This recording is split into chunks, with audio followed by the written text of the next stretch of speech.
Hello aspirants, welcome to my channel. आज से हम स्टार्ट करने वाले हैं एसेंशियल सोशियोलॉजी का first topic, that is sociology the discipline. तो चलिए जल्दी से हम स्टार्ट करते हैं इस चैप्टर को। सबसे पहले हम इस स्लाइड में देख लेते हैं कि सबसे पहले हम इस चैप्टर में पढ़ने क्या क्या वाले हैं, चैप्टर टेकअवेज हमारे क्या रहेंगे। तो meaning and scope of the term sociology, sociology का हम देखेंगे मीनिंग और उसका स्कोप, मतलब कि सोशियोलॉजी किन किन क्षेत्रों में फैला हुआ है। ठीक है, उसके बाद में हम देखेंगे कि सोशियोलॉजी एज ए डिसिप्लिन कैसे ग्रो हुआ, बिगिनिंग से लेकर के आज तक के जो सोशियोलॉजी को हम पढ़ते आ रहे हैं वो कैसे ग्रो हुआ, कैसे कैसे उसमें सोशल थिंकर्स आए, उनके पोस्टुलेट्स क्या रहे, उनकी थेरीज क्या रही, इन सब के बारे में हम आज पढ़ने वाले हैं। उसके बाद में हम देखेंगे कि सोशियोलॉजिकल थॉट का इवोल्यूशन कैसे हुआ, मतलब सोशियोलॉजिकल थॉट जो है बिगिनिंग में बहुत ज़्यादा सिंपल रहा है। सोशियोलॉजी को हम as a common sense discipline मानते थे, पर आज ऐसा बिल्कुल नहीं है, हम इसे कॉमन सेंस डिसिप्लिन बिल्कुल भी नहीं मानते हैं।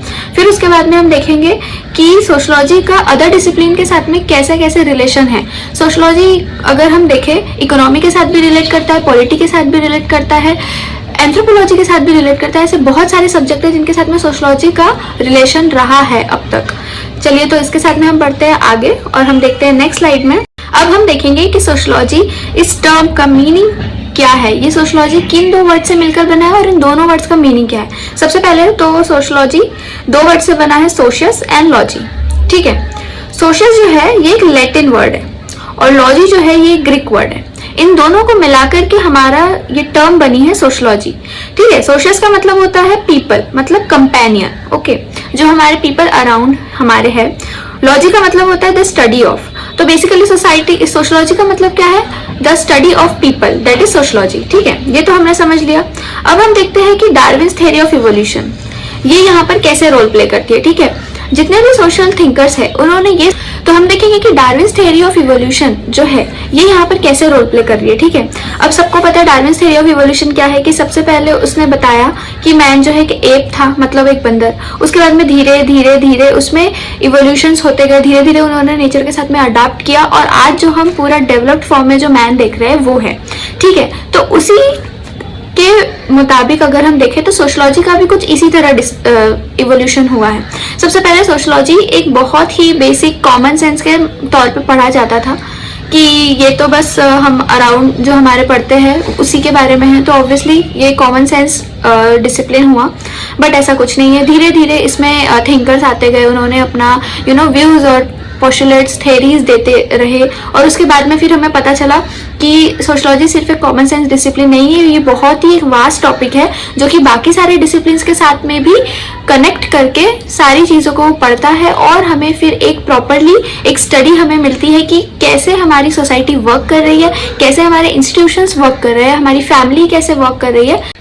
तो अब तो हमने देख लिया ये चैप्टर का जो फर्स्ट पेज था जिसमें एक पैराग्राफ, चैप्टर टेकअवेज और जो फोटो वगैरह दी थी वो हमने कवर कर लिया। अब हम चलते हैं चैप्टर के नेक्स्ट पेज पे। ठीक है, तो इसमें बेसिकली ज़्यादा कुछ दिया हुआ नहीं है फर्स्ट पैराग्राफ में, तो बहुत ही सिंपल है कि सोशियोलॉजी जो होता है वो होता है द स्टडी ऑफ।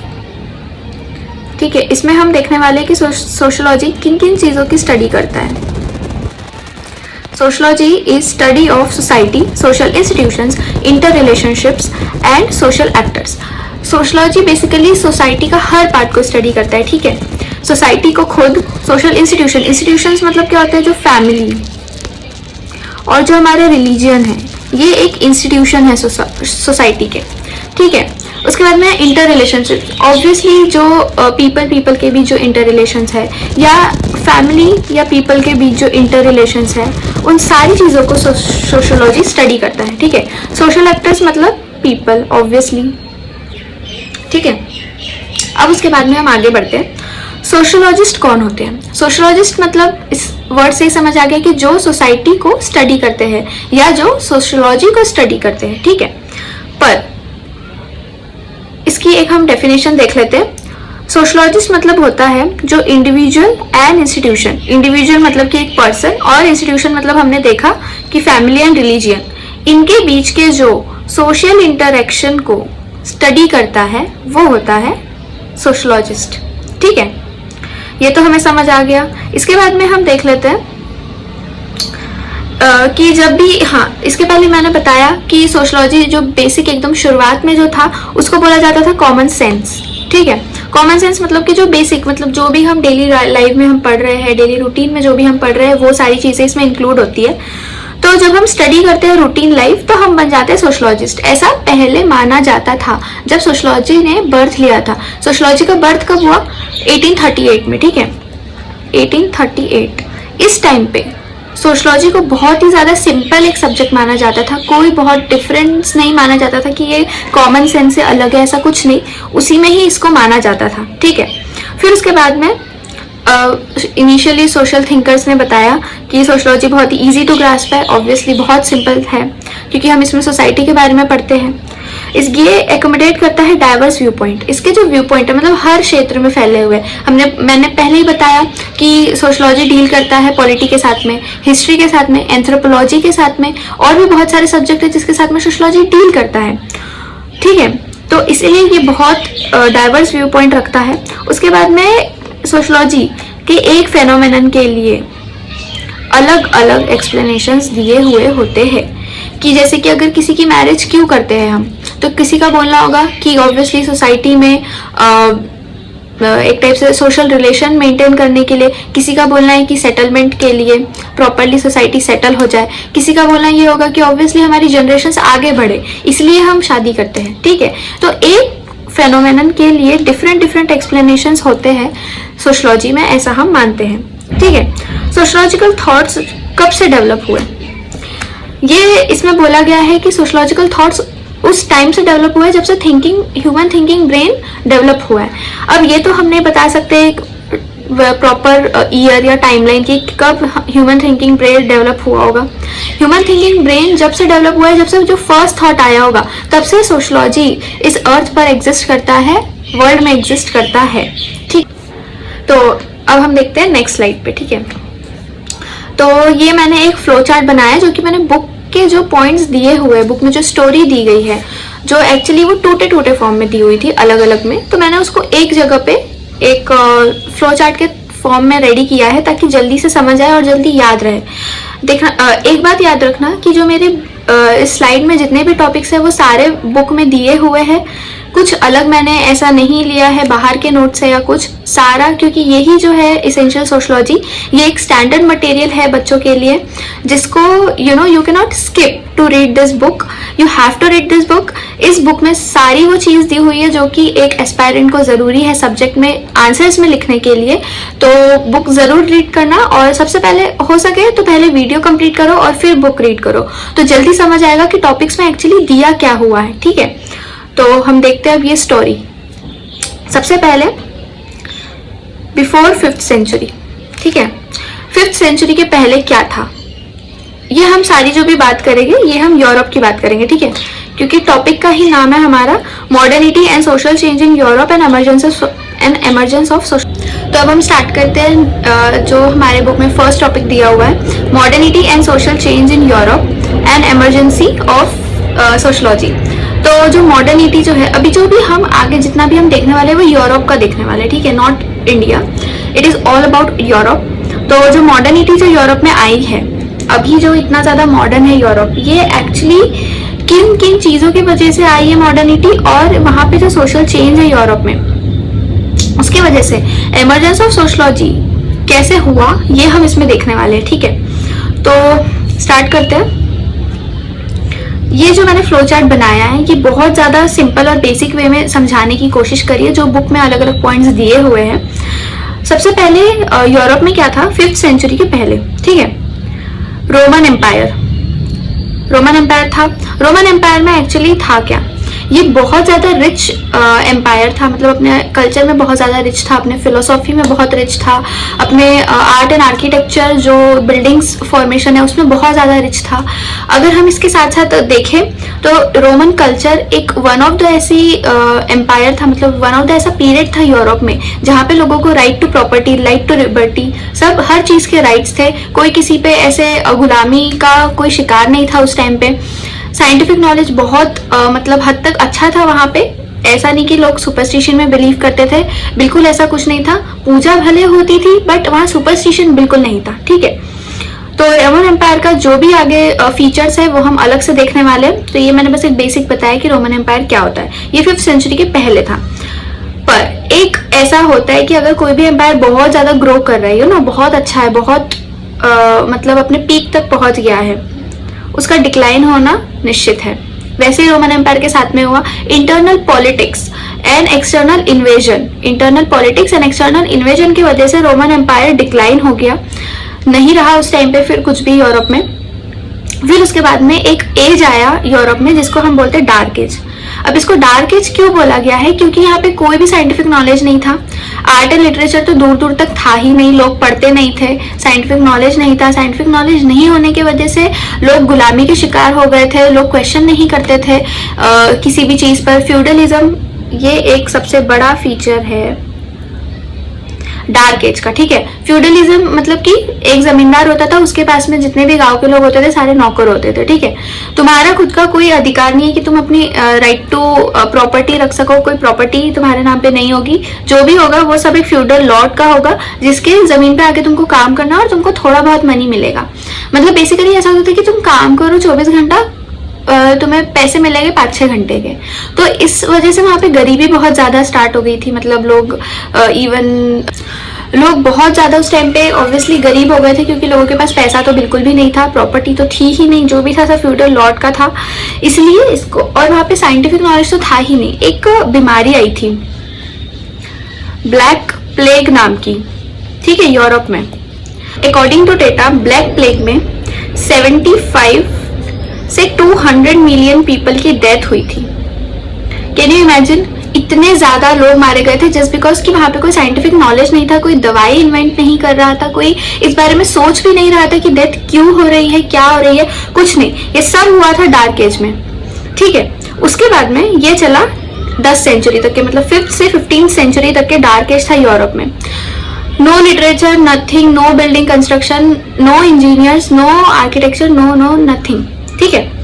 अब ये डार्क एज का जो फीचर्स है हम आगे देखेंगे। अभी मैंने ये बस एक शॉर्ट फॉर्म में बताया है। फिर उसके बाद में आया रेनेसा। रेनेसा में क्या होता है? ये 1 सेंचुरी का पीरियड है। रेनेसा मतलब होता है रीबर्थ, ठीक है। रीबर्थ में क्या होता है? जितनी भी चीजें रोमन एम्पायर में थी वो सारी की सारी रीबर्थ लेने लगी रेनेसा के टाइम पे। लोगों ने सोचा कि हमारे यूरोपियन कल्चर कितना ज़्यादा रिच था, उसमें लिटरेचर कितना अच्छा हुआ करता था, ग्रीक लैटिन लैंग्वेजेस सारी वहीं की है, वो कितना अच्छा था, हमारे पहले राइटर्स कितने अच्छे हुआ करते थे, सब बढ़िया था, हमारे बिल्डिंग कंस्ट्रक्शन कितने ज़्यादा अच्छे हैं, जो कोलोसेम ऑफ रोम है वो भी उसी पीरियड में बनाया गया है। ऑब्वियसली ये सारी चीज़ें बहुत ज़्यादा अच्छी थी, और इन सबको ध्यान में रखते हुए फिर उन्होंने ये सारी चीजों को रीबर्थ लेना स्टार्ट किया, जिसको बोला गया रेनेसेंस, जो 1 सेंचुरी तक चला। मतलब 100 साल तक के ये सब रीबर्थ ही हो रहा था, ठीक है। फिर उसके बाद में यूरोप में एक टाइम आया एनलाइटनमेंट पीरियड। एनलाइटनमेंट पीरियड में क्या हुआ कि जो लोग है, ये 16 से 17 सेंचुरी के बीच का पीरियड है, जिसमें एनलाइटनमेंट में क्या हुआ कि देखा जाए जो भी चीजें रीबर्थ हो रही थी, ठीक है, वो तो बहुत अच्छी बात है, पर और जो चीजें नई ऐड हुई वो एनलाइटनमेंट में हुई। एनलाइटनमेंट को एज ऑफ रीजन भी बोला जाता है। क्या बोला जाता है? Age of reason. यहाँ पे लोगों ने क्वेश्चनिंग करना स्टार्ट करी, ठीक है। क्वेश्चनिंग करना स्टार्ट करी मतलब कि अगर फ्यूडल लॉर्ड्स हो रहे हैं, मतलब और भी बहुत सारी जगह थी जहाँ पे फ्यूडलिज्म चल रहा था, वो क्यों चल रहा है, इसकी जरूरत क्या है, हम खुद का क्यों हक नहीं ले सकते हैं, डेमोक्रेसी क्यों नहीं आ सकती, लिबर्टी क्यों नहीं हो सकती, ये सारी चीजों का उन्होंने क्वेश्चन करना स्टार्ट करा। और फिर उसके बाद जाकर के रेनेसा और एनलाइटनमेंट होने के बाद में फिर जो मॉडर्निटी है, जो आज हम यूरोप को देख रहे हैं, जो इतना ज्यादा मॉडर्न है हर चीजों में, हमसे इतना ज्यादा आगे है, वो हुआ 17th सेंचुरी में, ठीक है। और 17th सेंचुरी ऑनवर्ड्स जो भी वहाँ पीरियड चल रहा है वो मॉडर्निटी का पीरियड ही माना जाता है, क्योंकि वहाँ पे डेमोक्रेसी है, आज के टाइम पे पॉलिटी है, सबको राइट्स है, इंडिविजुअलिज्म को इतना ज़्यादा इंपॉर्टेंस दिया जाता है। ऑब्वियसली वन ऑफ द की फीचर है मॉडर्निटी का, दैट इज इंडिविजुअलिज्म। इंडिविजुअलिज्म को वहाँ इतना ज़्यादा इंपॉर्टेंट किया जाता है, इंडिविजुअल थॉट ये बहुत इंपॉर्टेंट रखता है, रादर देन की एक फैमिली क्या सोचती है, उससे ज़्यादा वहाँ इंडिविजुअल को ज़्यादा इंपॉर्टेंस दी जाती है। अर्बनाइजेशन वहाँ पे एक की फीचर है। न्यूक्लियर फैमिली एक कॉन्सेप्ट है जहाँ पे मतलब जॉब जो भी कर रहे हैं उनको न्यूक्लियर फैमिली में रहना पड़ता है ऑब्वियसली, ताकि वो थोड़े लोग अगर रहेंगे तो उनको जल्दी से वो कहीं भी दूसरी जगह सेटल कर ले खुद को अपनी फैमिली के साथ में, ठीक है। ये सारी चीजें वहां हो रही है अभी। यहाँ पर इंडिया में भी अभी धीरे धीरे आ रहा है, पर थोड़ा अभी टाइम लगेगा, ठीक है।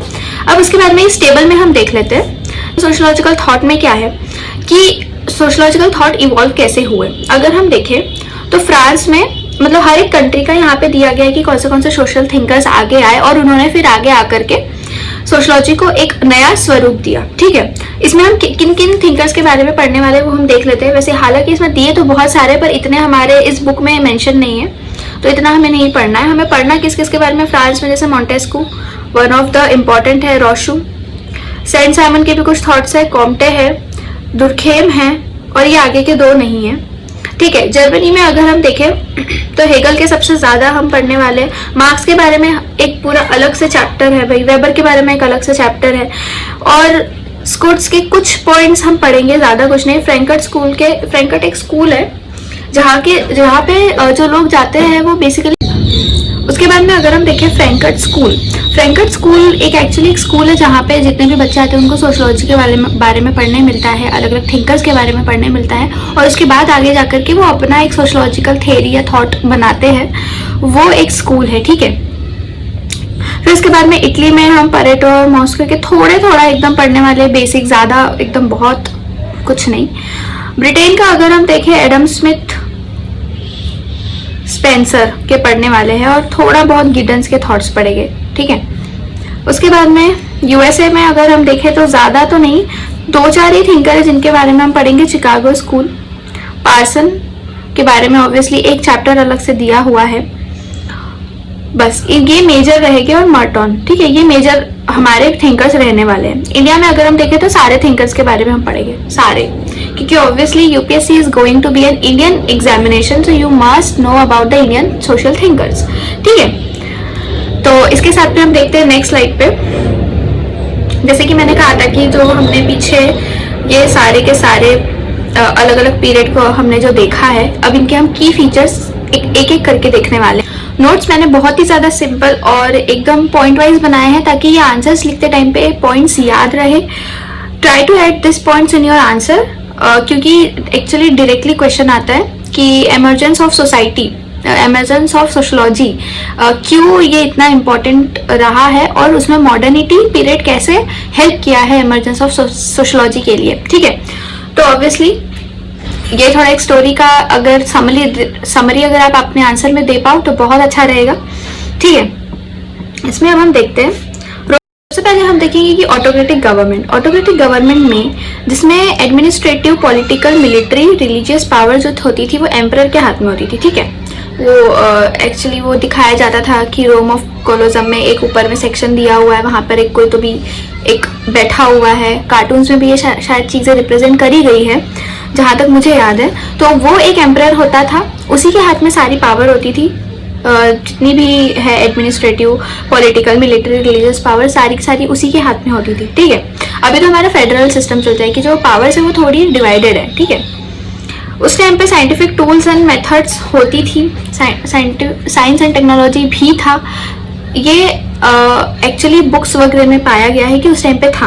आर्किटेक्चर ऑब्वियसली बहुत ज़्यादा रिच था, क्योंकि हम देख सकते हैं कि वहाँ की जो बिल्डिंग्स है, रोम ऑफ कोलोजम और भी बहुत सारी बिल्डिंग्स हैं, वो आज भी बहुत मतलब प्रिजर्व करी गई है, और उनको आज भी लोग देखने के लिए जाते हैं। जैसे आर्क ऑफ कॉन्टेस्टाइन अगर हम देखें, ये बहुत मतलब अच्छी बिल्डिंग्स है जो उस टाइम पे बनाई गई है, ठीक है। इक्वालिटी था अंडर द लॉ, ऑब्वियसली इतनी ज़्यादा अच्छी बात 5th सेंचुरी के पहले अगर है तो कितना मतलब उस टाइम के लोग कितने ज़्यादा सोच ऊपर रखते होंगे हमसे भी।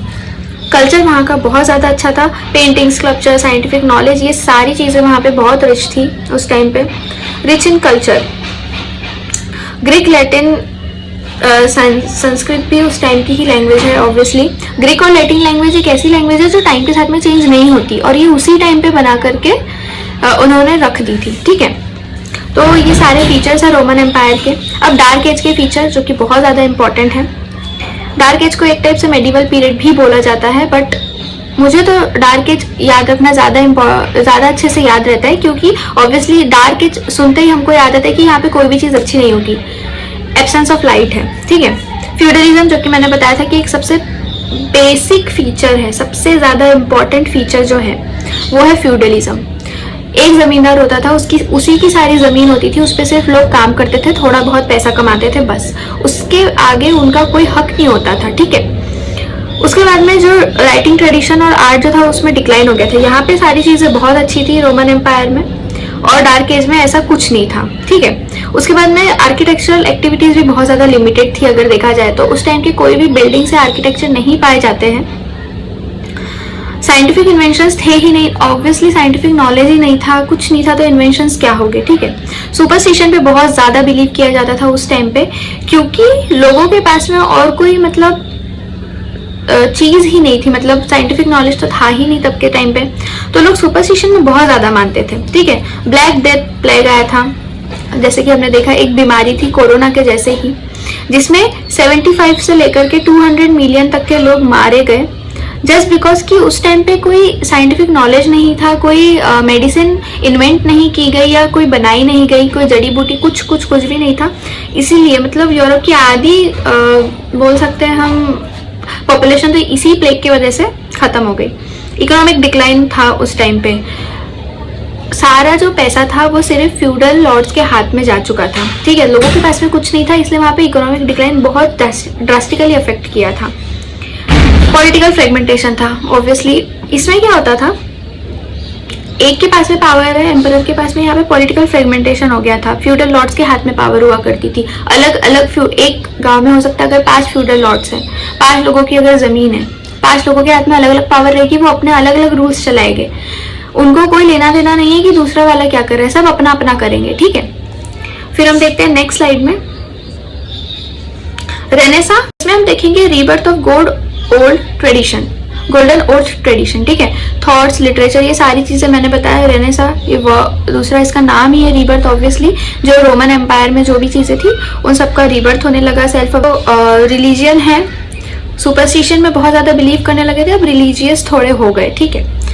साइंटिफिक मेथड्स धीरे धीरे रीबर्थ होने लगी, और आर्ट एंड फिलोसॉफी भी। फिर उसके बाद में हम देखें एनलाइटनमेंट पीरियड और मॉडर्निटी, इसको हम एक ही मान लेते हैं फीचर्स के नाम पे अगर हम देखें, क्योंकि एनलाइटनमेंट में क्या हुआ था कि रीबर्थ में तो रिनेसेंस में सारी चीज़ें वापस आ गई थी, ठीक है, हमने रीगेन कर लिए थे। अब उसके बाद में एनलाइटनमेंट पीरियड के आगे जो मॉडर्निटी था, मॉडर्निटी तो आज तक चलती आ रही है, एनलाइटनमेंट पीरियड था 1 सेंचुरी के लिए, ठीक है। तो उसमें इंडिविजुअलिज्म को बहुत ज़्यादा इंपॉर्टेंस दी गई। साइंटिफिक एंड रैशनल थॉट्स तो थे ही थे, बट इंडिविजुअल थॉट्स को बहुत ज़्यादा इंपॉर्टेंस दी गई। इंडस्ट्रियलाइजेशन उसी एरा में हुआ है, ठीक है, उसी पीरियड में हुआ है। जैसे 17वीं सेंचुरी के ऑनवर्ड्स अगर हम देखें, मॉडर्निटी है, ठीक है, तो उसी टाइम पे इंडस्ट्रियल रिवॉल्यूशन हुआ है, अर्बनाइजेशन, ऑब्वियसली इंडस्ट्रियल रिवॉल्यूशन जब हुआ तो उसके वजह से अर्बनाइजेशन मतलब शहर फॉर्म होने लगे, लोग गांव से शहर में शिफ्ट होने लगे इंडस्ट्रीज में काम करने के लिए, लोगों को काम मिलने लगा। उसके बाद में न्यूक्लियर फैमिली के भी कॉन्सेप्ट आने लगे। जैसे ही लोग अपने पूरा जॉइंट फैमिली को छोड़ करके जब गांव से शहर में आने लगे तो उनको न्यूक्लियर फैमिली में रहना पड़ा, ठीक है। तो ये सारे फीचर्स हैं modernity. Now coming to next slide, इसमें हम देखते हैं क्या दिया है। ये बुक के ही पैराग्राफ्स हैं जिनको मैंने पॉइंट्स के फॉर्म में लिखे हैं। Once you will get into this topic you will get to know कि ये टॉपिक एक्चुअली बुक में कौन से इसमें दिए हुए हैं, ठीक है। तो इसमें हम देख लेते हैं, रेनेसां को बोला गया है एज ऑफ रीजन, जिसने बर्थ दिया है मॉडर्निटी को, ठीक है। ये तो हमने देख लिया था पहले ही। उसके बाद में मॉडर्निटी डिनोट करते हैं कि वो उसमें एक्चुअली होती है new practices compare to old. Obviously modernity नाम ही उसका इसलिए है क्योंकि पुरानी चीज़ों से कुछ अलग उसमें चीज़ें हो रही है, ठीक है। अब मार्शल बर्मन क्या बोलते हैं, देखो ये जो कुछ थिंकर्स जो बीच बीच में इन लोगों की जो लाइंस दी हुई है, try to add it in your answers. अगर याद रहती है अगर ये चीज़ें तो बहुत अच्छी बात है, क्योंकि ये आगे आंसर को एक एनरिच करने में बहुत हेल्प करता है, और ये बाकियों से उस आंसर को डिफर करने में बहुत ज़्यादा इम्पॉर्टेंट हो जाता है, ठीक है। मॉडर्निटी मतलब सिर्फ और सिर्फ लिबरल आइडियाज नहीं होते हैं, ठीक है, सिर्फ और सिर्फ लिबरल आइडियाज या प्रैक्टिसेस नहीं है, लेकिन जो आज एग्जिस्ट करती हुई जो हमारी कंडीशंस है, जो भी इम्पैक्ट कर रही है हमारे human culture, institution and politics को, उसको बोला गया है मॉडर्निटी, ना कि सिर्फ new liberal ideas and practices, ठीक है। अब फीचर्स देख लेते हैं मॉडर्निटी के, क्या क्या रहेंगे या क्या क्या होते हैं। क्वेश्चनिंग ऑफ ट्रेडिशन, हर चीज पे क्वेश्चन करना, ठीक है, ये चीज क्यों हो रही है, क्या हो रही है, ये सारी क्वेश्चन करना, उसको हम बोलते हैं मॉडर्निटी। ये कब से स्टार्ट हुआ था? एज ऑफ रीजन मतलब एनलाइटन मतलब रेनेसेंस से, ठीक है, मतलब रीबर्थ जब हुआ था रोमन एम्पायर का, तब से, ठीक है। Prioritisation of individualism over collectivity, अभी हमने देखा कि इंडिविजुअलिज्म को बहुत ज़्यादा इंपॉर्टेंस दिया गया है मॉडर्निटी में। फ्रीडम ऑफ आइडियाज, सबके आइडियाज़ को सुना जाएगा, इम्प्लीमेंट किया जाएगा, ठीक है, सब में इक्वेलिटी होगी अंडर द लॉ।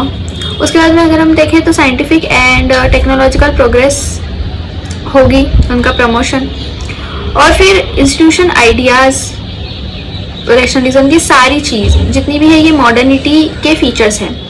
फिर अगर हम देखें उसमें फ्यूडलिज्म ये नहीं होती है, ठीक है, फ्यूडलिज्म पूरी तरह से हट गई है मॉडर्निटी में, क्योंकि यहाँ पर क्या क्या आ गया, कैपिटलिज्म, बिजनेस कैपिटल्स जो है वो। उसके बाद में इंडस्ट्रियलाइजेशन, ऑब्वियसली जो लोग इंडस्ट्रीज खोल रहे हैं वो बिजनेस कर रहे हैं, उनके पास में ज़्यादा कैपिटल है उनके हैंड में। अर्बनाइजेशन, इंडस्ट्रियलाइजेशन की वजह से अर्बनाइजेशन हो रहा है, मतलब शहर फॉर्म हो रहे हैं जहाँ पे भी इंडस्ट्री सेटअप हो रही है।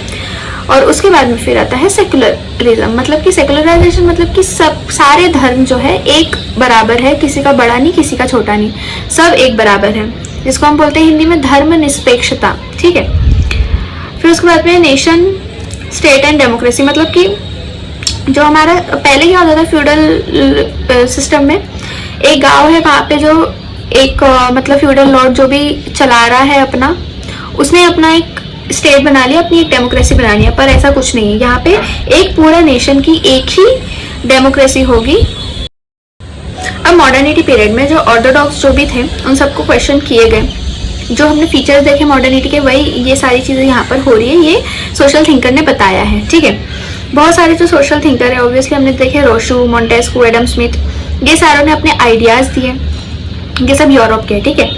फिर उसके बाद में इंडस्ट्रियल रिवॉल्यूशन ने रिप्लेस कर दिया होम बेस्ड प्रोडक्शन जो चल रहा था, होम बेस्ड प्रोडक्शन को रिप्लेस कर दिया फैक्ट्री बेस्ड प्रोडक्शन से, ठीक है, इंडस्ट्रियल रिवॉल्यूशन की वजह से ये हुआ।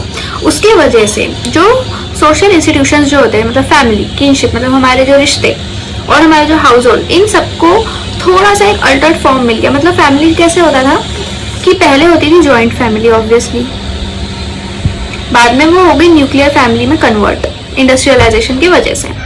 रिश्ते जो है हमारे, किनशिप जो बॉन्ड है, वो थोड़े थोड़े धीरे धीरे कम होने लगे, क्योंकि लोग ऑब्वियसली आपस में अलग रहने लगे।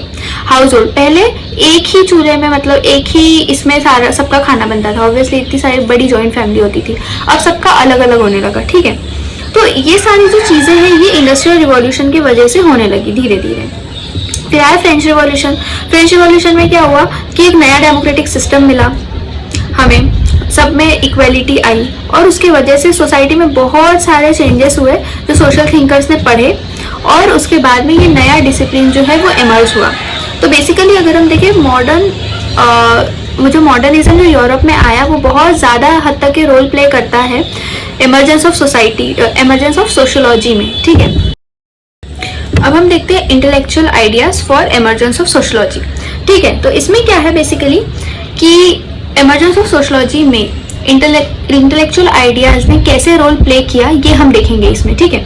सबसे पहले क्या हुआ, एनलाइटनमेंट हुआ 17th-18th सेंचुरी के बीच में। तो इसमें क्या हुआ कि ऑब्वियसली बहुत सारी चीज़ें जो है रीबर्थ जो है वो हो चुका था चीज़ों का। उसके बाद में एज ऑफ रीजन आया, हर चीज़ में क्वेश्चंस उठने लगे। इसका मतलब सोशल थिंकर्स का यहाँ पर बेसिकली एक टाइप से जन्म हुआ नया। तो उसमें रोशू और मॉन्टेस्क्यू जो है one of the early thinkers थे जिन्होंने फोकस करा रीजन पे, हर चीज़ की रीजन पे और इंडिविजुअलिज्म पे सबसे ज़्यादा। ये एक की फीचर उन्होंने अपना रखा कि वो इंडिविजुअलिज्म पे बहुत ज़्यादा फोकस करने लगे, ठीक है। फिर ये माना जाता है कि एनलाइटनमेंट एंड काउंटर एनलाइटनमेंट के वजह से इमर्जेंस ऑफ सोशोलॉजी हो रहा था। एनलाइटनमेंट मतलब क्या था, जो हम हर चीज़ जो भी हम रीज़न की वजह से एक्सेप्ट कर रहे हैं, ठीक है, ये एनलाइटनमेंट थॉट थे। अब काउंटर एनलाइटनमेंट मतलब कि कोई रीजन है नहीं, कुछ नहीं, बस हम इसको फॉलो कर रहे हैं, ये काउंटर एनलाइटनमेंट था। तो ये एक टाइप से वहां पर जंग चल रही थी, ठीक है, काउंटर ऑफ थॉट्स जो हो रहे थे, एक दूसरे से जो काउंटर हो रहे थे थॉट्स का, उसमें एक टाइप से एक फाइट चल रही थी। उसके वजह से इंटेलेक्चुअल आइडियाज डेवलप होने लगे धीरे धीरे। लोगों ने सोचने लगा कि ये होना चाहिए या ये नहीं होना चाहिए सोसाइटी में। बेसिकली वो सोचने वाले कौन थे? Social thinkers. अब इरविन जेटलिन करके एक सोशल थिंकर है जिन्होंने कहा कि जो सोशोलॉजी जो डेवलप हुआ वो एनलाइटनमेंट का एक रिएक्शन है, ठीक है। एनलाइटनमेंट का एक रिएक्शन क्या है? सोशोलॉजी। एनलाइटनमेंट आया मतलब कि इंटेलेक्चुअल आइडियाज आए, उसकी वजह से सोशोलॉजी डेवलप हुआ, ऐसा इरविन जेटलिन ने कहा। और ये बहुत ही इंपॉर्टेंट पॉइंट है। अगर क्वेश्चन आता है, ऑब्वियसली मॉडर्निटी ऑफ थॉट्स और एमर्जेंस ऑफ सोशोलॉजी पे बहुत ज़्यादा क्वेश्चंस आए हुए हैं पिछले कुछ सालों में, वो हम लास्ट लाइन में एक्चुअली देखने ही वाले हैं कि कौन से क्वेश्चंस है। तो ये पॉइंट उसमें बहुत ज़्यादा इंपॉर्टेंट हो जाता है, just remember this point. Darwin की थ्योरी क्या बोलती है कि डार्विन की जो थ्योरी है, बहुत थिंकर्स बिलीव करते हैं कि जैसे डार्विन ने बताया कि जो ऑर्गेनिजम्स जो है वो कैसे डेवलप हुए। पहले उनका एक प्रिमिटिव फॉर्म था एप, फिर उसके बाद में धीरे धीरे मैन, ऐसे ऐसे करके आज जो एक डेवलप मैन है वो हमें दिख रहा है। वैसे ही ऑब्वियसली सोशोलॉजी भी वैसे ही डेवलप हुआ। पहले बस एज ऑफ रीजन था, उसमें counter enlightenment thought and counter enlightenment thoughts थे। उसके बाद में धीरे धीरे एक सोशोलॉजी ने फॉर्म लिया होगा एक प्रॉपर, और फिर आज जो हम सोशोलॉजी पढ़ते हैं वो है हमारे सामने। अब हम देखेंगे कि अगस्ट कॉम्टे ये कौन है। ये है फाउंडर ऑफ सोशोलॉजी। सोशोलॉजी पहले ये जो रोशो एंड मॉन्टेस्क्यू जो है, अगस्ट कॉम्टे से भी पहले सोशल थिंकर रह चुके हैं, पर उन्होंने एक टर्म नहीं दी सोशोलॉजी को कभी भी कि हम किस सब्जेक्ट के बारे में पढ़ रहे हैं। उन्होंने बस अपने थॉट्स रखे कि ये ऐसे ऐसे होना चाहिए सोशोलॉजी सोसाइटी को लेकर के, पर उन्होंने ये नहीं कभी बताया कि सोशोलॉजी एक सब्जेक्ट भी अलग बन सकता है। वो किसने बताया हमें? अगस्ट कॉम्टे ने, ठीक है। उन्होंने ही ये एक नया डिसिप्लिन का निर्माण किया और सोशोलॉजी को मतलब एक टाइप से ह्यूमैनिटी के वेलफेयर, ह्यूमैनिटी के कल्याण के लिए यूज़ किया। तो इसलिए उन्होंने शुरू में क्या बताया, जब उन्होंने सोशोलॉजी को एक वर्ड, एक टर्म दिया, उन्होंने कहा कि ये सोशोलॉजी जो है ये कंट्रीब्यूट करता है ह्यूमैनिटी के लिए, मतलब लोगों के लिए। तो ये लोगों के लिए अगर ये कंट्रीब्यूट कर रहा है तो इसको as a social scientific discipline हमें पढ़ना चाहिए। मतलब साइंस से जुड़े हुए जो चीज़ें हैं वो इसमें ऐड होनी चाहिए।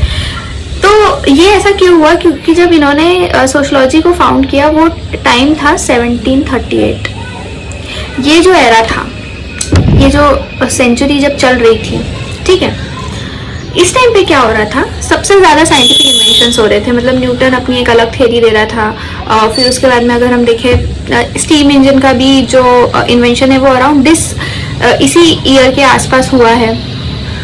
तो इस वजह से उनको ऐसा लग रहा था कि साइंस ऑब्वियसली इतना ज़्यादा ग्रो कर रहा है, तो सोशोलॉजी को भी अगर हमें ग्रो करना है तो हमें साइंस के अकॉर्डिंग करना पड़ेगा। इसलिए शुरुआत में सोशोलॉजी को एज ए साइंटिफिक डिसिप्लिन या साइंटिफिक वे में थोड़ा पढ़ा जाने लगा, तो उसे बोलने लगे पॉजिटिविस्ट सोशियोलॉजी, ठीक है।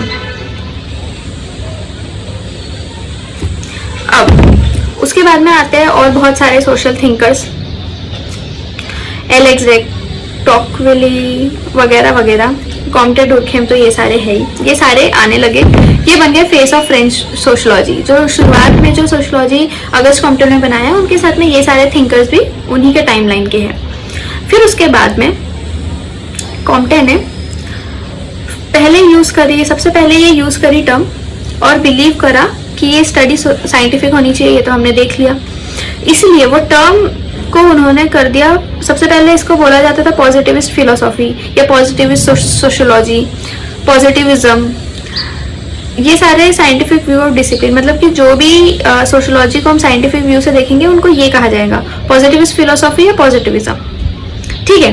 फिर शुरुआत में सोशोलॉजी को किसी ने सोशल फिजिक्स कहा, पॉजिटिव फिलोसॉफी कहा, और फिर बाद में उसे सोशोलॉजी एक प्रॉपर नेम मिला, ठीक है। पहले तो उसको ये वो बहुत नाम दिए गए अलग अलग, बाद में उसे सोशोलॉजी मिल ही गया। अब हम देखते हैं सेकंड पॉइंट, ठीक है, मटेरियल एंड सोशल डेवलपमेंट। ये भी इमर्जेंस ऑफ सोशोलॉजी में one of the key role हम जिसमें प्ले किया है वो बोल सकते हैं, ठीक है। तो अब सोशल डेवलपमेंट क्या होता है हम इसके आगे देखते हैं। सबसे पहले क्या हुआ, मटेरियल एंड सोशल से तो हमको ऑब्वियसली ये बात समझ में आती है कि कोई ना कोई मतलब कि सोशल डेवलपमेंट ऑब्वियसली मतलब सोसाइटी में डेवलपमेंट। मटेरियल डेवलपमेंट क्या होता है, क्या पहले मटेरियल नहीं रहे होंगे जो अभी मटेरियल आ गए और एकदम से डेवलपमेंट हो गया, ऐसा नहीं। इंडस्ट्रियल रिवॉल्यूशन ये वन ऑफ द की फीचर है मटेरियल डेवलपमेंट के लिए, ठीक है। जब इंडस्ट्रियल रिवॉल्यूशन हुआ उसकी वजह से ऑब्वियसली नई नई चीज़ें बनने लगी, नया नया मशीन्स आई और जो भी चीज़ें पहले हैंडमेड हो रही थी वो अब किससे बनने लगी, मशीन से। तो इस वजह से कैपिटलिज्म में भी ग्रोथ आया, ठीक है, इंडस्ट्रियल रिवॉल्यूशन होने के बाद। अब इंडस्ट्रियल रिवॉल्यूशन में क्या हुआ, फैक्ट्री सिस्टम होने लगा प्रोडक्शन में, मतलब फैक्ट्री से हम चीज़ें बनाने लगे, होम बेस्ड प्रोडक्शन पूरी तरह से बंद हो गया, ठीक है। उसके वजह से मिडिल क्लास फैमिली, मतलब एक मिडिल क्लास, एक नया क्लास एमर्ज हुआ। क्योंकि पहले क्या होता था, पहले होते थे या तो ज़मींदार लोग, बहुत रिच लोग, या तो पूरे गरीब लोग। ये इनके यहाँ पे बस काम करते थे, इनको थोड़ी बहुत सैलरी दी जाती थी, दैट्स इट। बीच का ऐसा कोई मिडिल क्लास नाम ही नहीं था तब। लेकिन इंडस्ट्रियल रिवॉल्यूशन आने की वजह से जब लोग इंडस्ट्रीज में काम करना स्टार्ट करें, उनको एक सैलरी बेसिस पे रखने जाना लगा, ठीक है। सैलरी मिलने लगी तो लोगों ने ये जमींदारों के जमीन पे जाना बंद कर दिया, काम करना उन्होंने जब बंद कर दिया तो ऑब्वियसली एक नई क्लास का डेवलपमेंट हुआ, निर्माण हुआ, दैट इज मिडिल क्लास। और उस वजह से फ्यूडल स्टेट्स नहीं चलने लगे, मतलब ऑब्वियसली फ्यूडलिज्म पूरी तरह से फिर बंद हो गया। कोई भी लोग जो भी थोड़े बहुत बचे हुए थे मॉडर्निटी के बाद में, कि कोई छोटे मोटे गांव में कोई एक हाथ फ्यूडल लॉर्ड रह गया होगा, उसके यहाँ पे लोग जा रहे होंगे काम करने के लिए, वो भी पूरी तरह से खत्म हो गया, ठीक है। अब हम देखते हैं कि जो नया काइंड है अर्बन वर्ल्ड का, वो कैसा था। फैक्ट्री बेस्ड मतलब प्रोडक्शन था, होम बेस्ड प्रोडक्शन बिल्कुल नहीं था। Suit and grain of factories, मतलब ऑब्वियसली गंदगी हम बोल सकते हैं फैक्ट्रीज की, वो निकलने लगी बाहर। Over crowded slums of new industrial working class, मतलब कि ओवर क्राउडेड स्लम, मतलब कि झोपड़पट्टी जो है, लोगों ने क्या किया कि इंडस्ट्री जहाँ पर थी उसी के आसपास रहने लगे। अब वहाँ पे उस टाइम पे घर तो नहीं थे, वहीं पे उन्होंने अपनी झोपड़पट्टी डालनी शुरू कर दी। वहीं के लोग आ रहे, फैक्ट्री में जा रहे, मतलब उनको ट्रैवलिंग ज़्यादा नहीं करनी पड़ रही है, ठीक है। फिर उसके बाद में डिग्रेडेशन ऑफ लेबर, अब जैसे जैसे लोग बढ़ने लगे, गांव से ज़्यादा लोग आने लगे शहर में, तो ऑब्वियसली डिग्रेडेशन ऑफ लेबर, मतलब कि अब लोगों की तो वैल्यू कम हो गई। मतलब कि पहले ऐसा था कि लेबर नहीं मिलते थे इंडस्ट्रीज को, अब लेबर ज़्यादा मिलने लगे तो उन्होंने उनको पैसे कम देना शुरू कर दिए। फिर उसके बाद में डिह्यूमनाइजिंग कंडीशन अंदर न्यू सिस्टम, मतलब कि उसमें क्या होने लगा कि लोगों का स्टैंडर्ड गिर गया, मतलब झोपड़पट्टी में रह रहे, जैसे तैसे बस गंदगी में रह रहे, वो एफ्लुएंट जो निकल रहे, जो इंडस्ट्रीज का जो गंदा पानी है वो लोगों के घरों के पास से जा रहा है। एक टाइप से बहुत मतलब थोड़ा हम बोल सकते हैं कि एक अच्छी कंडीशन उस टाइम पे नहीं थी, जो इनिशियल जो इंडस्ट्रियल रिवॉल्यूशन था। अभी तो कंडीशन बहुत ज़्यादा अच्छी हो गई है। पेटी थेफ्ट, ऑब्वियसली चोरी ज़्यादा होने लगी। अब स्लम्स है, मतलब कि क्या बोलते हैं, एक टाइप से मतलब झोपड़पट्टी है, वहाँ पे इतने दरवाजे तो नहीं हुआ करते होंगे ऑब्वियसली। अब पर उनको पता है कि लोगों के घर में पैसा है, क्योंकि वो इंडस्ट्रीज में जाकर के काम कर रहे हैं और अपना लेबर सर्व कर रहे हैं, तो उनके पास में पैसा तो है भाई, ये तो सबको पता था। तो ऑब्वियसली वहाँ पे चोरियाँ बढ़ने लगी, ठीक है। फिर उसके बाद में बहुत सारी जो इविल बढ़ने लगी, मतलब यूरोप में बहुत सारी जो चीज़ें हैं बुरी वाली बढ़ने लगी, जैसे चोरी एक बार का हम बोल सकते हैं, गंदगी जो है वो हम बोल सकते हैं, मैरिटल ब्रेकडाउन, डिवोर्स केसेस सबसे ज़्यादा बढ़ने लगे।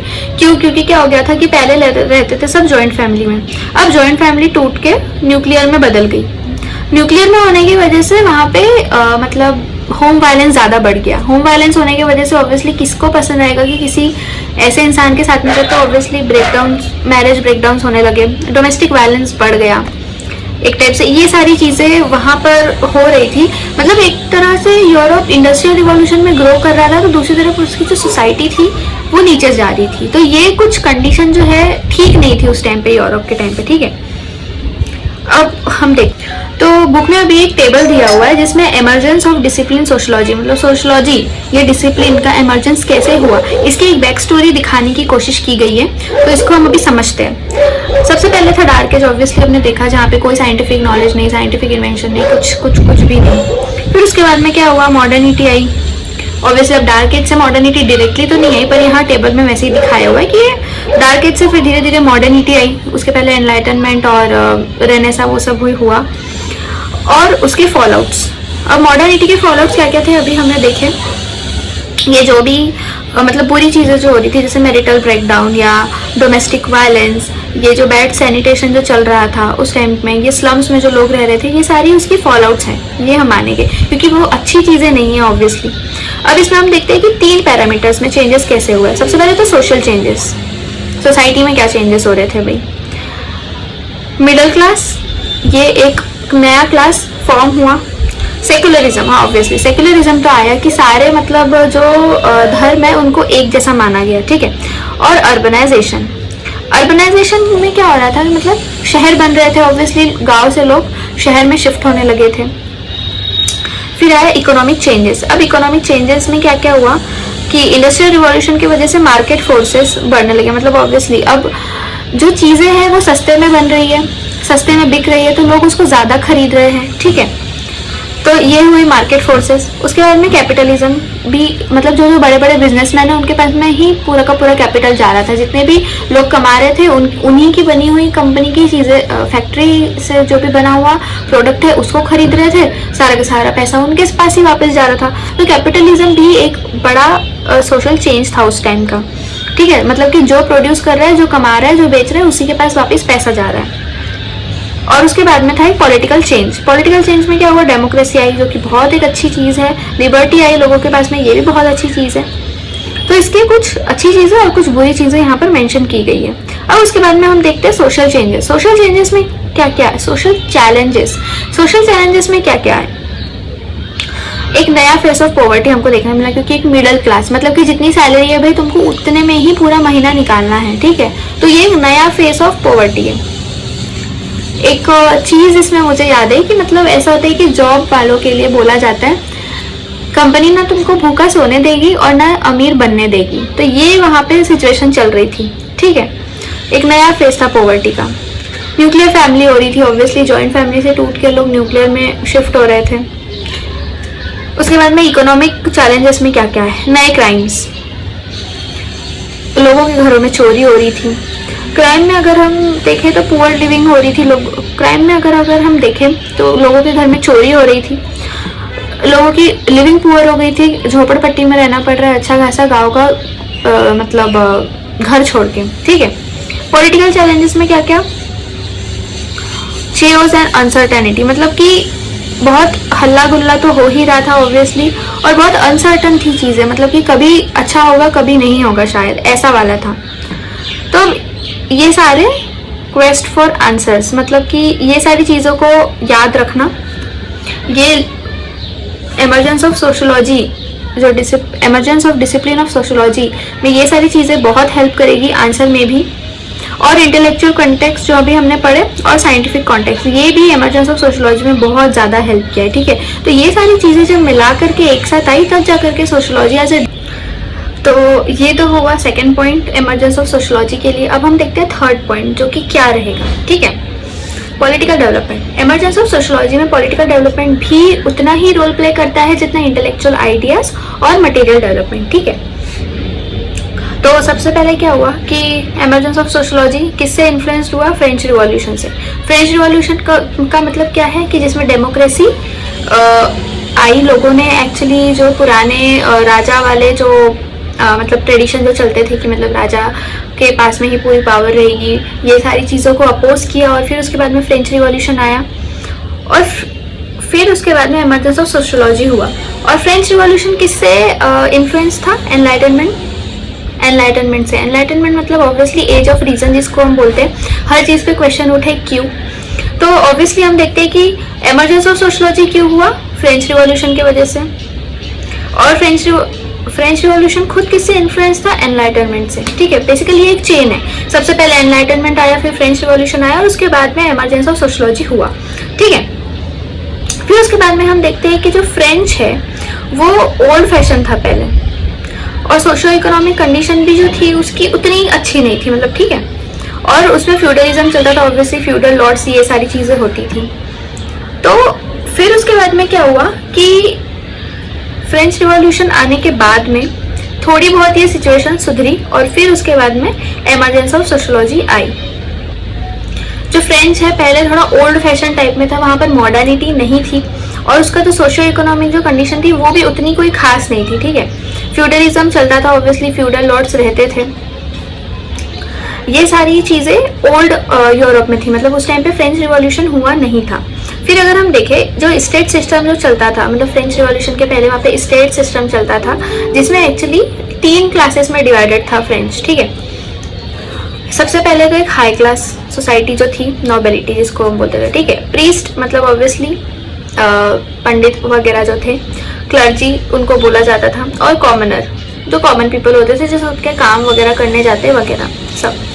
पर जब फ्रेंच रिवॉल्यूशन आया और इंडस्ट्रियल रिवॉल्यूशन जब आया तो एक क्लास का निर्माण हुआ था, मिडिल क्लास, ठीक है। ये किसके बाद में हुआ था? इंडस्ट्रियल रिवॉल्यूशन के बाद में, ठीक है। अब उसके बाद में हम देखते हैं कि फ्रेंच रिवॉल्यूशन से पहले और फ्रेंच रिवॉल्यूशन के बाद में क्या क्या चेंजेस हुए यूरोपियन सोसाइटी में। फ्रेंच रिवॉल्यूशन ने ओल्ड जो फ्यूडल सिस्टम जो था उसको चेंज करके एक नया रूप दिया जिसमें लोगों को डेमोक्रेसी मिली, लिबर्टी मिली, सब चीज़ों का राइट मिला, ठीक है। तो इस वजह से थोड़ा बहुत जो अनहैप्पी एनवायरनमेंट जो फ्रेंच रिवॉल्यूशन के पहले था वो थोड़ा नॉर्मलाइज हुआ, ठीक है, सोसाइटी में। पर ऑब्वियसली अभी भी फ्यूडल लॉर्ड्स तो है ही, वो लोग तो अपोज करेंगे ही इन सारी जो फ्रेंच रिवॉल्यूशन आया है इसका। और ऑब्वियसली ज़्यादा पावर तो अभी उन्हीं के पास है क्योंकि उनके पास में अभी ज़्यादा कैपिटल है। तो एक टाइप से थोड़ा सा यहाँ पे कॉन्फ्लिक्ट वाला पीरियड भी था थोड़े टाइम के लिए कि पहले लोग खुश नहीं थे ऑब्वियसली कि फ्रेंच रिवॉल्यूशन लोगों के लिए लाया गया और उसके बाद में नया एक सिस्टम आया तो फ्यूडल लॉर्ड्स उनकी वजह से हैप्पी नहीं थे, ठीक है। फिर उसके बाद में फ्रेंच रिवॉल्यूशन ने सोसाइटी को दिया क्या क्या? डेमोक्रेसी दिया, लिबर्टी दी, फ्रेटर्निटी दी, भाईचारा सब में आया, ऑब्वियसली सबको लिबर्टी मिली, डेमोक्रेसी मिली, ये सारी चीज़ें फ्रेंच रिवॉल्यूशन ने दी। फिर उसके बाद में जो नया सिस्टम आया था वो कोई भी नया सिस्टम जो आता है वो ऑब्वियसली लोगों की लाइफ को अफेक्ट करता है और वो इतने इजीली नहीं आता है, ठीक है। तो ऑब्वियसली यहाँ पे भी थोड़े बहुत कॉन्फ्लिक्ट हुए जो फ्यूडल लॉर्ड्स थे उनके बीच में और लोगों के बीच में, ऑब्वियसली बहुत सारी चीज़ें वहाँ भी हुई होगी। और फिर उसके बाद में फ्रेंच रिवॉल्यूशन तो आ ही गया, ठीक है, बट थोड़ी सी प्रॉब्लम हुई लोगों को पहले एडजस्ट करने में। तो जो अर्ली जो थिंकर्स थे, जो कॉम्टे, डुर्खेम, ये सारे लोगों ने एक नया जो कारण निकाले, मतलब कि एक नए कॉन्सिक्वेंसेस, मतलब जो ये नया इवेंट हो रहा है, जो फ्रेंच रिवॉल्यूशन हो रहा है, उसके कॉजेस, मतलब उसके कारण क्या क्या रहे और उसके कॉन्सिक्वेंसेस, मतलब उसके नतीजे क्या हो गए, ये सारी चीज़ें जब उन्होंने सोची तो ये एक नया सेट ऑफ थॉट बना। मतलब कि उन्होंने सबसे पहले फ्रेंच रिवॉल्यूशन को प्रॉपरली स्टडी किया कि फ्रेंच रिवॉल्यूशन पहले क्यों था, वो चेंज होकर के चेंज क्यों हो रहा है, सोसाइटी में चेंजेस क्यों आ रहे हैं, क्यों लोग खुश नहीं थे, इस वजह से चेंजेस आ रहे हैं। चेंजेस आ रहे हैं तो क्या इससे अब लोग खुश है? क्या लोग तो खुश है पर जिनके पास में पावर थी वो लोग खुश नहीं है, तो उसके नतीजे क्या हो गए? नतीजा क्या हुआ? ऑब्वियसली थोड़ा सा कॉन्फ्लिक्ट हुआ और फिर उसके बाद में प्रॉपरली फ्रेंच रिवॉल्यूशन इंप्लीमेंट हो गया। तो ये जो न्यू सेट ऑफ थॉट जो था उसको बोला गया सोशियोलॉजी। मतलब इस तरीके से भी सोशियोलॉजी के जो इवेंट्स है, सोशल इवेंट्स है, इनको स्टडी करी जा सकती है। ये लोगों को तब पहली बार पता चला कि ऐसे भी एक स्टडी होती है जिसको हम सोशियोलॉजी के अंडर कर सकते हैं और इस वजह से एक नया और एक बहुत ही डिफरेंट और यूनिक डिसिप्लिन का निर्माण हुआ जिसको हमने कहा सोशियोलॉजी, ठीक है। तो फर्स्ट डिपार्टमेंट ऑफ सोशियोलॉजी जो फ्रांस में हुआ, कॉम्टे ने इसका ऑब्वियसली निर्माण किया और उनके साथ में थोड़े बहुत सोशल थिंकर्स भी थे उस टाइम पे, पर सबसे बड़ा नाम कॉम्टे का ही आता है, ठीक है। तो इस वे से जो स्टडी करना स्टार्ट करा लोगों ने, तब उसको बोला गया एक सोशियोलॉजी, एक नया डेवलपमेंट में। आगे हम देखते हैं जो मॉडर्निटी है उसने किन किन चीज़ों को इम्पैक्ट किया। सबसे पहले तो social, economic, political and social institution. मतलब ऑब्वियसली मॉडर्निटी आने के बाद में एक पर्सन के हर एक चीज़ पे अफेक्ट हुई है। सोशल तो हुई है सोसाइटी में, इकोनॉमिक उसके पैसों में भी थोड़ा बहुत चेंजेस हुआ है, पॉलिटिकली भी हुआ है लॉज वगैरह में, और सोशल इंस्टीट्यूशन ऑब्वियसली जो फैमिली, रिलीजियन, ये सारी जो चीज़ें हैं इन सारी चीज़ों में एक टाइप से अफेक्ट हुआ है। मतलब बोल सकते हैं कि मॉडर्निटी ने एस्पेक्ट ऑफ ह्यूमन लाइफ को इम्पैक्ट किया है। हो सकता है कि वो जो चेंजेस है वो पॉजिटिव भी हो या नेगेटिव भी हो। ठीक है, शुरुआत में तो देखा गया कि ये पॉजिटिव है, बाद में थोड़े नेगेटिव निकले, तो हम पॉजिटिव और नेगेटिव दोनों एक एक बार देखते हैं कि क्या थे वो। जब मॉडर्निटी आई तो नए क्वेश्चंस भी उसके साथ में आए। ठीक है, मॉडर्निटी क्यों, ये इससे हमें क्या फ़ायदा होगा, क्या बेनिफिट होगा, इससे ह्यूमन लाइफ में क्या चेंजेस होंगे, ये सारी चीज़ें, ये सारे नए क्वेश्चंस आने लगे। लोग इसको एक्सेप्ट नहीं कर पा रहे थे। लोगों को एक्सेप्ट कराने के लिए सोशियोलॉजी ने इन सारी चीज़ों को आंसर किया। ठीक है, मॉडर्निटी क्यों इंपॉर्टेंट है, डेमोक्रेसी क्यों इंपॉर्टेंट है, इंडस्ट्रियल रिवॉल्यूशन होना क्यों इंपॉर्टेंट है, फ्रेंच रिवॉल्यूशन क्यों इंपॉर्टेंट है, ये सारे क्वेश्चंस आंसर किए गए सोशियोलॉजी द्वारा। ठीक है, तो ये एक ऑब्वियसली उस टाइम पे सोशियोलॉजी एक यंग डिसिप्लिन था। ठीक है, ये सारी चीज़ों को आंसर कर रहा था। यंग डिसिप्लिन होने की वजह से अभी सोशियोलॉजी की कोई एक प्रॉपर बुक नहीं थी, ना ही कोई प्रॉपर पोस्टुलेट्स या फैक्ट्स, पर्सपेक्टिव कुछ भी नहीं था। ठीक है, इसीलिए सोशियोलॉजी में लगने वाला था ऑब्वियसली सब्जेक्ट मैटर सोशियोलॉजी को चाहिए था, एक नया पर्सपेक्टिव चाहिए था, मेथड्स उसमें चाहिए थी, और उस टाइम पे बहुत कम थिंकर्स हुआ करते थे। ठीक है, तो फिर क्या हुआ कि जो ऑब्वियसली जब मैंने कहा कि सोशियोलॉजी का जो बर्थ हुआ है वो हुआ 1738 में। इसी टाइम पे ऑब्वियसली सारे जो इन्वेंशंस जो हो रहे थे, साइंटिफिक इन्वेंशंस हो रहे थे, तो अर्ली थिंकर्स ने सोचा कि क्यों ना हम सोशियोलॉजी को एक ऐसा साइंटिफिक डिसिप्लिन की तरह से भी पढ़े, और उसमें नई नई मेथड्स और साइंटिफिक चीज़ें उसमें वो लोग धीरे धीरे धीरे एक्सप्लोर करने लगे। तो उनको मिली कि हम हाँ इसको साइंटिफिक वे में भी पढ़ सकते हैं। मतलब कि उसमें उस टाइम पे स्पेकुलेशंस नहीं हुआ करते थे, अनुमान नहीं लगाते थे वो कि ये चीज़ ऐसे हो सकती है या ऐसे नहीं। उस टाइम पे होती थी experimental methods. Experimental methods obviously science में जब भी एक्सपेरिमेंट होता है तो हमें एक प्रॉपर रिजल्ट मिलता है, एक प्रॉपर प्रूफ उसका मिल जाता है कि ठीक है ये अगर चीज़ होगी तो इसके बाद में इसका रिजल्ट यही होगा।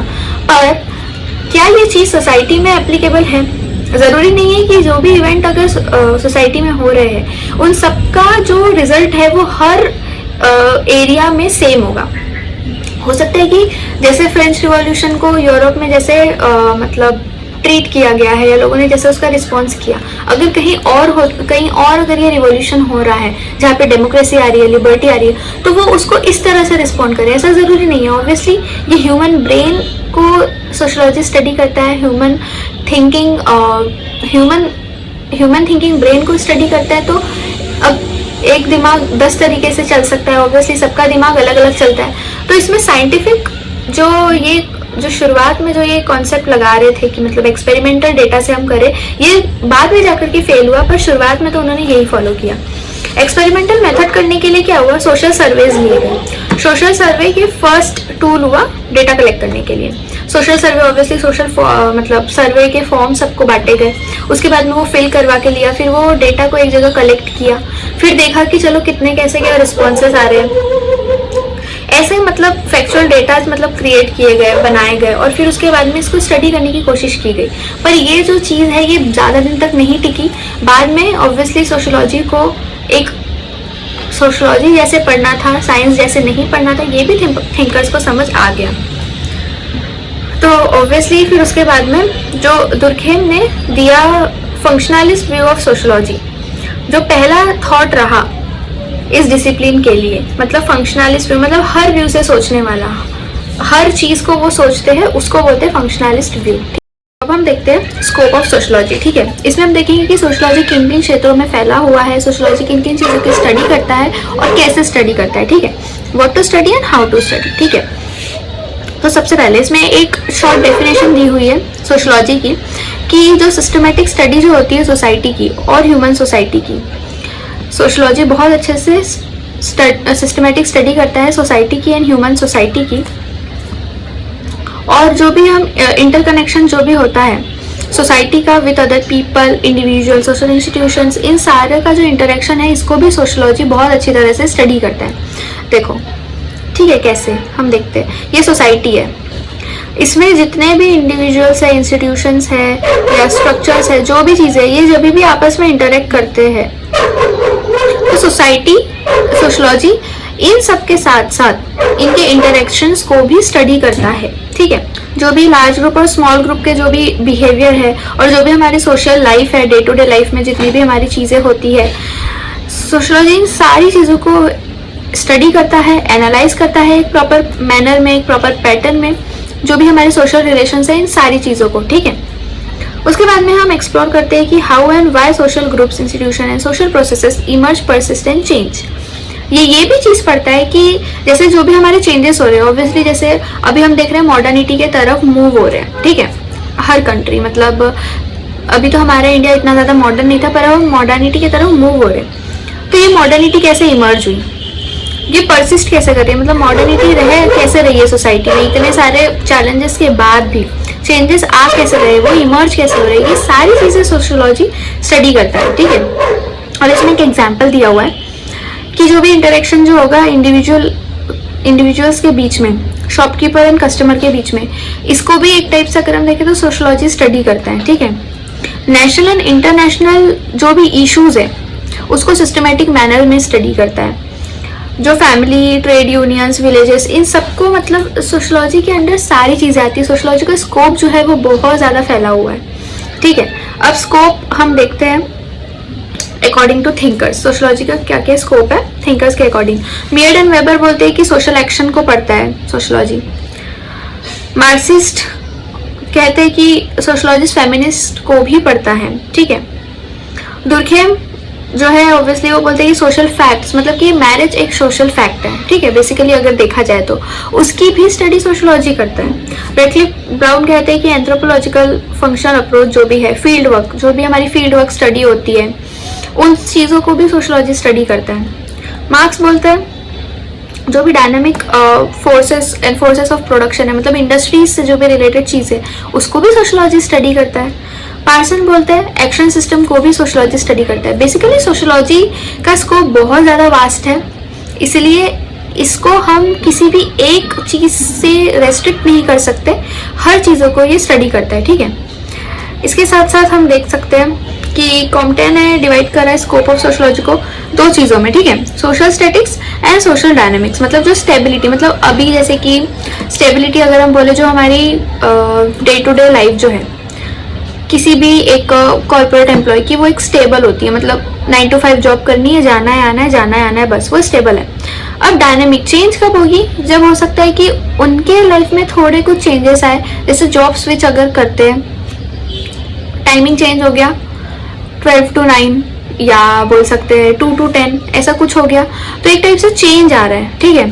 अगर इस एग्जाम्पल से नहीं समझ आ रहा है तो हम दूसरा देखते हैं कि मतलब स्टेबिलिटी जैसे सोसाइटी में है, अभी कुछ हो नहीं रहा है, ठीक है, डे टू डे लाइफ जो लोग हैं अपना जी रहे हैं। फिर धीरे से आगे एकदम से इलेक्शंस में बहुत ज़्यादा सब लोग एक्टिव हो गए, चेंज हुआ एक टाइप से, ठीक है। उसके बाद में सरकार बदल गई, मतलब इलेक्शंस के बाद में गवर्नमेंट चेंज हो गई, तो बहुत ज़्यादा काम में भी चेंज आएगा लोगों के, तो वो एक टाइप से डायनामिक हुआ, सोशल डायनामिक, ठीक है।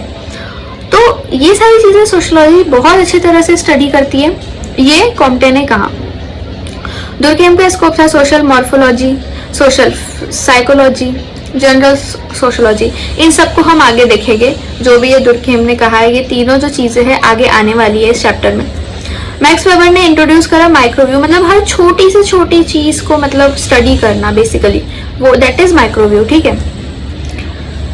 मार्क्स ने बताया जो कॉन्फ्लिक्ट पर्सपेक्टिव है, उसने ओवरथ्रो कर दिया कैपिटलिज्म को and rise of Nazism and fascism.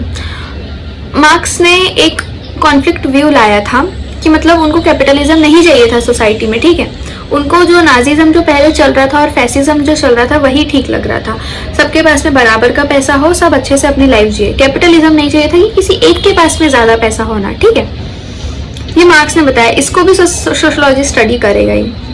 फिर सोशियोलॉजी इंक्लूड करता है social system, feminist sociology, gender, health, ageing, demographics issues, cybernetics, information and technology देखेंगे, sociology and other social sciences, ठीक है। अदर सोशल साइंसेस में कौन से सब्जेक्ट है, पूरे 5 सब्जेक्ट है, ठीक है। पहला है इकोनॉमिक्स एंड साइकोलॉजी, फिर उसके बाद में history, political science and anthropology, ठीक है। इन 5 सब्जेक्ट से सोशियोलॉजी को रिलेट किया गया है और सोशियोलॉजी इन 5 सब्जेक्ट को कैसे हेल्प करता है और ज़्यादा ग्रो करने में, ये इसमें देखा गया है, ठीक है। तो सबसे पहले हम सोशियोलॉजी एंड इकोनॉमिक्स के बारे में पढ़ लेते हैं। जो इकोनॉमिक्स जो है वो क्या इन्वेस्टिगेट करता है, क्या देखता है, क्या पढ़ता है, ये देखता है कि मैन कैसे पैसे कमाता है और उसको स्पेंड कैसे करता है, मतलब उनका अर्निंग फैक्टर और उनका स्पेंडिंग फैक्टर, ये दो चीज़ों पे फोकस करता है इकोनॉमिक्स। अब इकोनॉमिक एक्टिविटी जो है ये एक सोशल एक्टिविटी मानते हैं, ठीक है। प्रोडक्शन इन्वॉल्व करता है सोशल रिलेशन। ऑब्वियसली हमें सबको पता है कि अगर कहीं पे भी प्रोडक्शन हो रहा है तो वहाँ पे सीनियर जूनियर जिनकी कंपनी है वो सारे लोग रहेंगे, जिसकी वजह से एक सोशल रिलेशन वहाँ पे डेवलप होगा, ठीक है। Earning money is guided by social norms and values. अब अगर हम देखें कोई भी अगर व्यक्ति या पर्सन एक लीगल तरीके से अगर पैसे कमा रहा है तो उसी को हम बोलेंगे अर्निंग मनी, ठीक है। एक प्रॉपर या उनकी शॉप है या फिर वो कोई फैक्ट्री में जाकर वर्क कर रहे हैं, ये एक लीगल मनी है। बट अगर रॉबरी या कुछ अगर चीज़ हो रही है, ठीक वो कर रहे हैं, या चोरी अगर वो कर रहे हैं, ये लीगल मनी नहीं कहलाएगा, ये इलीगल मनी कहलाएगा, ठीक है। और इलीगल वे ऑफ अर्निंग हम बोल सकते हैं। फिर उसके बाद में जो सोशलॉजी जो है वो कैसे स्टडी करता है इकोनॉमी को, स्टडी तो करता है पर कैसे करता है अब हम देखते हैं। कि अब देखो एक एग्जाम्पल यहाँ पर दिया हुआ है कैपिटलिस्ट मोड ऑफ प्रोडक्शन का, ठीक है। अब इसमें अलग अलग कंट्रीज में अलग अलग कैपिटलिस्ट मोड होते हैं, ये तो सबको पता ही है। जापान में कौन सा मोड चलता है, नेशनलिस्ट कैपिटलिज्म, मतलब कि वहाँ पे एक नेशन के अंदर जितनी भी फर्म्स है उसको ज़्यादा इंपॉर्टेंस दी जाती है, बाहर के कॉम्पिटिटर्स को बाहर ही रखा जाता है, उनको अंदर नहीं आने देते। मतलब नेशन में जो भी फर्म है उसको ज़्यादा ग्रोथ होनी चाहिए, वो ये मानते हैं, ठीक है। अब चाइनीज़ कैपिटलिज्म में ये होता है कि वो सोसाइटी का प्रॉफिट देखते हैं ताकि वो सोसाइटी का प्रॉफिट मैक्सिमम कर सके रादर देन किसी एक इंडिविजुअल का, ठीक है। अब सक्सेसफुल अगर हम देखें तो दोनों कंट्री में दोनों हैं, ऐसा हम नहीं बोल सकते कि कौन सा बेटर रहेगा और कौन सा नहीं रहेगा। सबके लिए जिन लोगों ने जिस चीज़ को सक्सेसफुल कर दिया वो सही है, ठीक है। तो ये डिफरेंट कंट्री के लिए अभी हमने देख लिया। अब इकोनॉमिक सोशोलॉजी क्या होती है, ये डील करता है economic social aspect of economic life. मतलब कि हमारी एक इकोनॉमिक लाइफ है, ऑब्वियसली हम पैसे कमाते हैं, पर हम अपने सोशल लाइफ में कैसे हैं, अपने फैमिली के साथ, अपने फ्रेंड्स के साथ में, ये सारी चीज़ों को स्टडी करना मतलब कि इकोनॉमिक सोशोलॉजी इसको बोलते हैं। पूरा मतलब कि एक पर्सन जो मनी अर्न कर रहा है उसको वो कैसे स्पेंड कर रहा है अपनी फैमिली में या अपने बच्चों में, वो सारी चीज़ों को भी स्टडी करना, दैट इज इकोनॉमिक सोशोलॉजी, ठीक है। अब जो कंसेप्ट है लाइक जेंडर इक्वालिटी, जिसको जेंडर बजटिंग भी बोला जाता है सोशोलॉजी के टर्म में, जो फेमिनिस्ट, ये सारी जो चीज़ें हैं इकोनॉमिस्ट जो है ये एड्रेस करते हैं ये रिलेशंस को भी। अगर जो इकोनॉमिस्ट जो है जो इकोनॉमी को पढ़ते हैं वो जेंडर इक्वालिटी और फेमिनिस्ट को अगर वो जो भी एक सोशोलॉजी के टॉपिक है उनको अगर वो एड्रेस करते हैं तो सोशोलॉजी भी उन सारी चीज़ों को एड्रेस कर सकता है जो एक इकोनॉमिस्ट पढ़ते हैं। तो इकोनॉमिस्ट अब सिर्फ और सिर्फ मार्केट, मतलब कि मार्केट कैसे अर्न कर रहा है, कैसे प्रॉफिट में जा रहा है, कैसे लॉस में जा रहा है, सिर्फ ये ना पढ़ते हुए वो उसके साथ साथ इकोनॉमिक ग्रोथ, ठीक है, इकोनॉमिक ग्रोथ, उसके साथ साथ national product, national income, development in developed and under developed region को भी इन सारी चीज़ों को भी वो स्टडी करता है। कौन? इकोनॉमी। तो इकोनॉमी को अगर ये सारी चीज़ों का स्टडी करना है तो उसको सोशोलॉजिस्ट के साथ में कोलैबोरेट करना पड़ेगा, सोशोलॉजी सब्जेक्ट को भी पढ़ना पड़ेगा, तब जाकर के ये सारी चीज़ों के बारे में उनको पता चलेगा। तो ये जो पॉइंट है दैट इज़ वेरी इंपॉर्टेंट, ठीक है। और एक चीज़ है कि जो भी इस नोट्स में मैंने ऐड किया है, this points directly you can add it in your answers.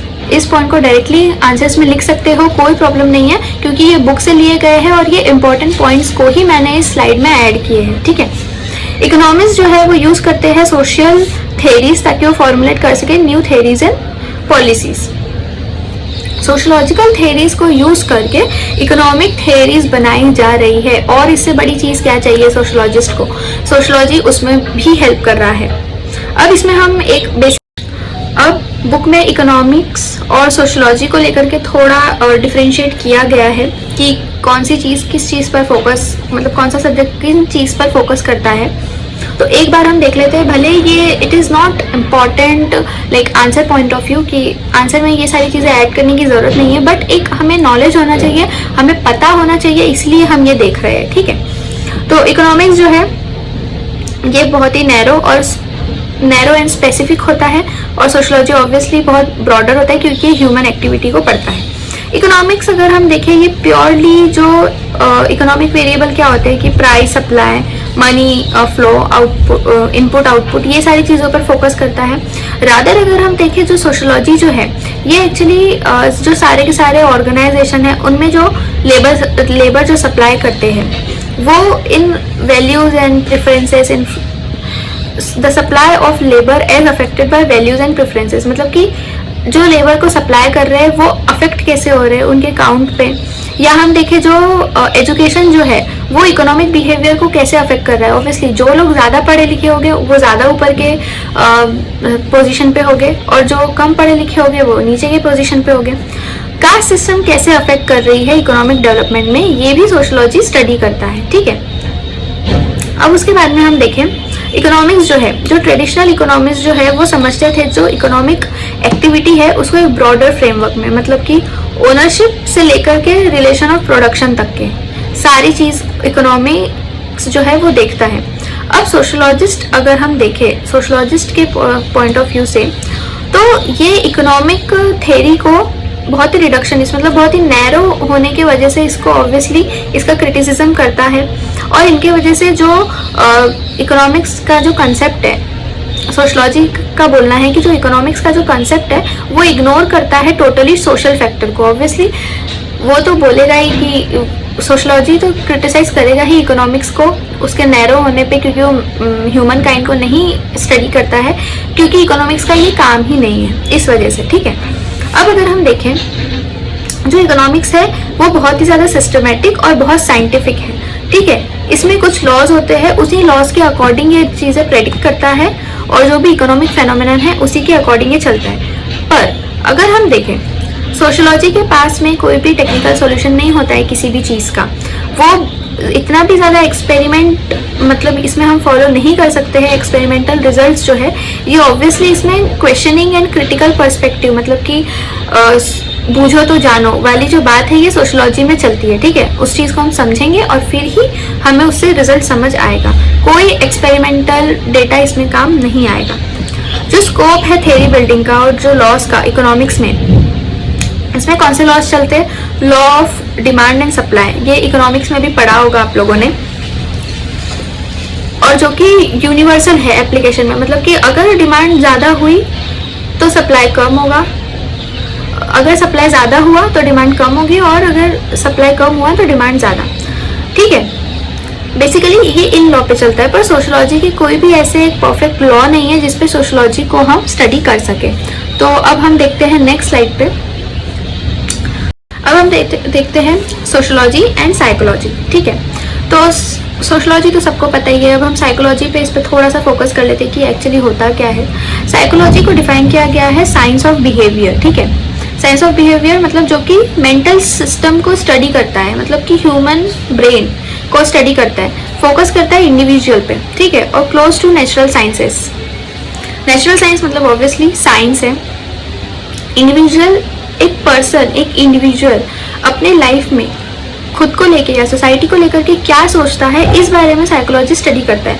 और इसके अपोजिट अगर हम देखें सोशोलॉजी, तो सोशोलॉजी जो है वो साइंस ऑफ स्टडी है, साइंस ऑफ सोसाइटी है, ठीक है। ये साइंस ऑफ बिहेवियर मतलब साइंस ऑफ इंडिविजुअल बिहेवियर, और ये है साइंस ऑफ सोसाइटी मतलब सोसाइटी के बारे में जो भी पढ़ेगा वो सोशोलॉजी। ये स्टडी करता है सोशल सिस्टम को, ये मेंटल सिस्टम मतलब एक इंडिविजुअल पर्सन के ब्रेन को ये स्टडी करता है साइकोलॉजी। सोशोलॉजी करता है सोशल सिस्टम को स्टडी, ये फोकस करता है सोसाइटी पे। साइकोलॉजी फोकस करता है इंडिविजुअल पे, ठीक है। सोशोलॉजी जो है ये नेचुरल साइंसेस से दूर है, मतलब कि अगर हम देखें तो सोशोलॉजी एक पर्टिकुलर पैटर्न में नहीं चलता है कि मतलब ये हुआ तो इसके बाद यही होगा, बट इंडिविजुअल का हम बोल सकते हैं कि अगर क्या होता है, अगर कोई एग्जाम में फेल हो गया तो इसके 2-3 कॉन्सिक्वेंसेज हो गए कि अगर वो बहुत ज़्यादा सीरियस था उस एग्जाम को, may be he could attempt suicide, या फिर वो उससे उभर के आए, फेलियर से उभर के आए और नए फिर से एग्जाम दे और फिर से बहुत अच्छे मार्क्स से उसमें पास हो जाए। एक ये हो सकता है, ये 2 के अलावा या तीसरा हो सकता है कि वो एग्जाम ही छोड़ दे। तो ये 3 इसके कॉन्सिक्वेंसेस हो गए, इसके बाहर वो नहीं जाएगा, इसलिए इसको बोला गया नेचुरल साइंस, ठीक है। और सोसाइटी में कोई नेचुरल साइंस फॉलो नहीं होता है, मतलब इसलिए that is away from natural science. अब यहाँ पर 2 एक्सट्रीम दिए हुए, J.S. Mill and Sigmund Freud, ठीक है। अब J.S. मिल का क्या बोलना है कि जितने भी लॉज है सोशल साइंसेस के वो डिराइव किए गए हैं लॉज ऑफ माइंड से। मतलब जितने भी लॉज जो भी सोशल साइंस या सोसाइटी में चल रहे हैं वो इधर से ही आए, सबके किसी ना किसी एक के दिमाग से आए, ठीक है। पर सिगमंड फ्रॉइड बोलते हैं कि ये देते हैं इंपॉर्टेंस को इनहेरिटेंस ओवर एनवायरनमेंट, मतलब इनहेरिटेंस एक के बाद एक जो जनरेशन में जो इनहेरिट होता है वो, कि सोशियोलॉजी जो है वो एक्सटेंशन है सोशल साइकोलॉजी का। मतलब सबसे पहले psychology I, social psychology I, उसके बाद में धीरे धीरे वो इनहेरिट होते होते जनरेशन बाय जनरेशन आज हम जो एक टाइप से बोल सकते हैं सोशियोलॉजी जो हम देख रहे हैं वो हमें देखने को मिल रहा है, ठीक है। ऐसा सिगमंड फ्रॉइड का बोलना है। तो ये दोनों एक एक्सट्रीम्स है, दोनों अलग अलग हमेशा चलते हैं, इनके थॉट्स हमेशा अलग रहे, तो इनको तो इतना हमें डिटेल में स्टडी नहीं करना है, बट एक साइकोलॉजी एक बेसिक क्या होता है और सोशियोलॉजी क्या होता है इसमें हमें पता होना चाहिए, इसलिए इस टॉपिक को हम पढ़ रहे हैं। साइकोलॉजी ऑब्वियसली ये स्टडी है पर्सनैलिटी, इंडिविजुअल पर्सनैलिटी का, ये स्टडी करता है इंडिविजुअल को भी सोसाइटी को भी, पर मेनली फोकस करता है सोसाइटी पर, ठीक है, नॉट एन इंडिविजुअल। जो साइकोलॉजी जो है वो actually science of man's experience and behaviour, it's subject matter, basic instinct, sympathy, suggestion, imitation, passion and so on. मतलब कि बेसिकली एक पर्सन अपना लाइफ टाइम में जितनी भी चीज़ें एक्सपीरियंस करता है, जो भी उसकी सिंपैथी है, सजेशन है, इमिटेशन है, पैशन है, वो सारी चीज़ों को स्टडी करता है। जबकि जो सोशियोलॉजी जो है वो स्टडी करता है इंटर रिलेशनशिप्स, ठीक है, और उसके सब्जेक्ट मैटर में बेसिक मेनली होते हैं family, individual, religion, power, social change and so on. मतलब कि एक पर्सन के लाइफ को पूरा स्टडी करना और एक सोसाइटी के लाइफ को पूरा स्टडी करना, that is two different thing, ठीक है। तो यही उसके बीच का मेन डिफरेंस है। फिर उसके बाद में आता है जो साइकोलॉजी का जो स्कोप है वो लिमिटेड है, obviously it is restricted to an individual. ये फोकस करता है एक मैन के मेंटल एक्टिविटी और उसके बेसिक बिहेवियर पे, जबकि सोशियोलॉजी क्या होता है, ये जनरल स्टडी है, इसमें कोई रेस्ट्रिक्शन नहीं है, ये बहुत वाइडर है अपने स्कोप में, ठीक है। अब साइकोलॉजी में अगर हम देखें तो साइकोलॉजी जो है ये ज़्यादा साइंटिफिक है, जैसे कि हमने देखा यहाँ पे एक एग्जाम्पल, एक पर्सन और उसकी एग्जाम को लेकर के, तो ये साइंटिफिक है और इसमें एक्सपेरिमेंटेशन पॉसिबल है, बट सोशियोलॉजी में एक्सपेरिमेंटेशन बिल्कुल पॉसिबल नहीं है और ये साइंटिफिक भी नहीं है। साइकोलॉजिकल लेबोरेटरीज होती है जिसमें इन सारी चीज़ों का एक्सपेरिमेंट्स किए जाते हैं, पर सोशियोलॉजी के लिए कोई लेबोरेटरी नहीं है जिसमें इसके एक्सपेरिमेंट्स हो पाए, ठीक है। अब गर्थ एंड मिल ने, तो ये तो उसका बेसिकली उसका डिफरेंस हुआ साइकोलॉजी एंड सोशियोलॉजी का। तो अब हम देखते हैं कि गर्थ एंड मिल ने एक्चुअली अटेम्प्ट्स किए गए ताकि इस दो डिसिप्लिन को एक में थोड़ा बनाने की कोशिश करे, पर ये उनकी कोशिश उतनी पॉसिबल नहीं रही। Obviously they have their own differences. फिर उसके बाद में सोशल साइकोलॉजी अगर हम देखें, social psychology psychology and sociology के बीच का एक टाइप से ब्रिज है, ठीक है। फिर उसके बाद में इंडिविजुअल बिहेवियर जो है ऑब्वियसली डिपेंड करता है सोशल स्ट्रक्चर एंड कंडीशन पे। ये भी हम मानते हैं कि कोई भी एक पर्सन जो भी डिसीजन लेता है वो अपने सराउंडिंग को देख करके, अपने सोशल स्ट्रक्चर और अपनी कंडीशंस को देख करके ही वो डिसीजन लेता है, तभी उसके दिमाग में वो चीज़ें आती है, ठीक है। तो इसीलिए सोशियोलॉजी को पढ़ना बहुत ज़रूरी है। तो अब हम देखते हैं सोशियोलॉजी एंड हिस्ट्री, ठीक है। इन दोनों के बीच में सिमिलैरिटीज़ क्या है, डिफरेंसेस क्या है, ये हम अभी सब देखेंगे। तो जी हॉवर्ड कहते हैं history is past sociology and sociology is present history. इस स्टेटमेंट को एक टाइप से you can use it in your answer. अगर आप हिस्ट्री के बारे में कुछ भी मेंशन कर रहे हैं तो आप इसको लिख सकते हैं, ये बहुत ही अच्छा स्टेटमेंट है। जो फिलोसॉफी एंड हिस्ट्री जो है ये मदर ऑफ ऑल साइंसेस है, ऐसा बोला गया है। फिलोसॉफी एंड हिस्ट्री से ही सारे अदर जो डिसिप्लिन या अदर जो सोशल साइंसेस है वो सारे के सारे आए हैं, ठीक है। कार्ल मार्क्स एंड दुर्खेम जो है यूज करते हैं historical data for sociological theories. Obviously तो फिर हिस्ट्री तो बहुत ज़्यादा इंपॉर्टेंट है सोशोलॉजी के लिए। अगर हिस्टोरिकल डेटा अगर यूज किए जा रहे हैं सोशल थिंकर्स द्वारा, तो ऑब्वियसली सोशोलॉजी और हिस्ट्री का बहुत ही ज़्यादा रिलेशन रहा है पास से ही, ठीक है। अब हम पहले इनके डिफरेंसेस देख लेते हैं क्योंकि इसमें ज़्यादा कुछ तो दिया हुआ नहीं है। हिस्ट्री जो है वो ऑलमोस्ट रूल करता है, मतलब स्टडी द पास्ट।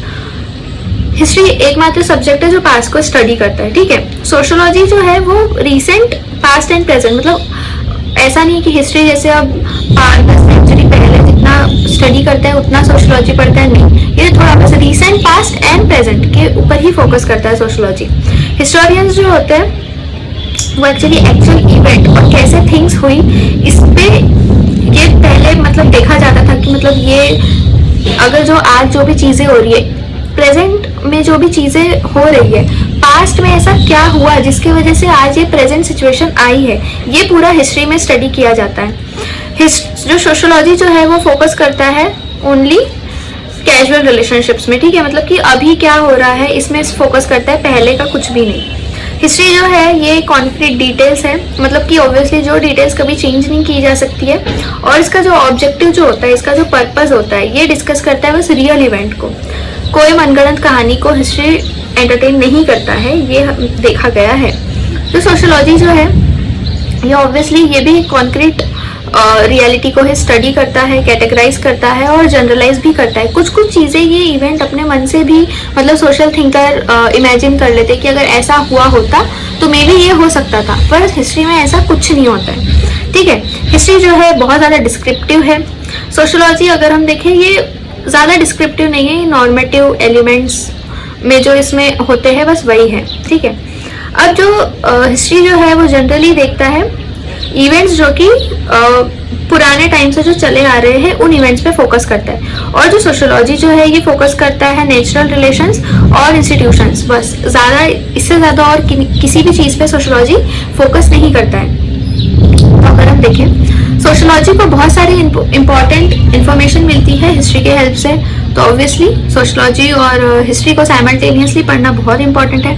हिस्ट्री सिर्फ इस चीज़ पे कंसर्न नहीं करता कि क्या चीज़ हुई कब, कैसे मतलब क्या चीज़ हुई कब हुई, इन सब पे फोकस करने के साथ साथ कैसे हुई इस पे भी हिस्ट्री बहुत ज़्यादा फोकस करता है। डायनामिज्म आ रहा है अब हिस्ट्री में, मतलब ऑब्वियसली अब हिस्ट्री सिर्फ स्टैटिक ना हो के डायनामिक इवेंट्स पर भी अपनी मतलब बोल सकते हैं कि अपने जो भी पर्सपेक्टिव है वो बताएगा, ठीक है। अब हम नेक्स्ट स्लाइड पे चलते। अब हम देखेंगे sociology and political science. Political science में अगर हम देखें और सोशोलॉजी में जो सब्जेक्ट मैटर क्या होता है, man and socio political behaviour, ठीक है। ये दोनों सब्जेक्ट मैटर है दोनों डिसिप्लिन के। दोनों डिसिप्लिन में मैन को स्टडी किया जाता है, सोशियो पॉलिटिकल बिहेवियर दोनों ही डिसिप्लिन में पढ़ा जाता है। अब अगर हम देखें ये जो टर्म्स है, political parties, allied classes, voting behaviour, bureaucracy, political ideologies, ये सारी चीज़ें किस में पढ़ी जाती है, पॉलिटिकल साइंस में। अलॉन्ग विद दैट ये सारी चीज़ें सोशोलॉजिस्ट भी इन टर्म्स को पढ़ते हैं। तो बेसिकली इन दोनों सब्जेक्ट में बहुत ज़्यादा सिमिलैरिटीज़ है अगर हम देखें तो, और पॉलिटिकल साइंस एंड सोशोलॉजी के थोड़े बहुत डिफरेंसेस हम अभी देख लेते हैं। पॉलिटिकल साइंस जो है ये रेस्ट्रिक्ट करता है खुद को मेनली स्टेट एंड पावर के बारे में ही ये पढ़ता है, ठीक है। सोशोलॉजी का स्कोप बहुत ज़्यादा वाइड है, ये सारे एस्पेक्ट को पढ़ता है सोसाइटी के।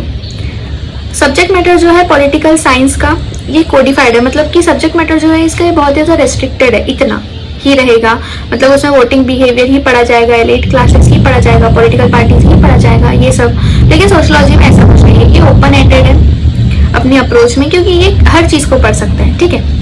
पॉलिटिकल साइंस जो है ये प्राइमरीली ये अटेंड करता है towards the proceed with in the government and it's relation with people.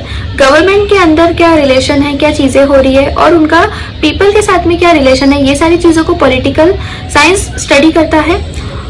और सोशोलॉजी किन चीज़ को स्टडी करता है, ये इंटर रिलेशनशिप्स इंक्लूडिंग गवर्नमेंट, मतलब कि अगर हम देखें लोगों के बीच का रिलेशन, गवर्नमेंट के बीच का रिलेशन, ये इन दोनों की एक बोल सकते हैं हम थोड़ी सी सिमिलैरिटी है, ठीक है। पॉलिटिकल साइंस जो है ये प्रोवाइड करता है लॉ जो कि अफेक्ट करता है वेलफेयर, जो भी चीज़ हमारे कल्याण को अफेक्ट कर रही है उन चीज़ों के बारे में पॉलिटिकल साइंस स्टडी करता है, ठीक है। सोशोलॉजी जो है ये प्रोवाइड करता है डेटा सारे चीज़ों के बारे में, मतलब कि लॉज एंड पॉलिसीज़ के बारे में ये कंसिडर करता है। ऑब्वियसली किनशिप के बारे में पढ़ता है, ये जितने भी इंपॉर्टेंट पॉलिटिकल डिसीजंस है उनके बारे में पढ़ता है। इलेक्टोरल पॉलिटिक्स जो भी होती है, ये सारी चीज़ों के बारे में सोशोलॉजी स्टडी करता है, ठीक है।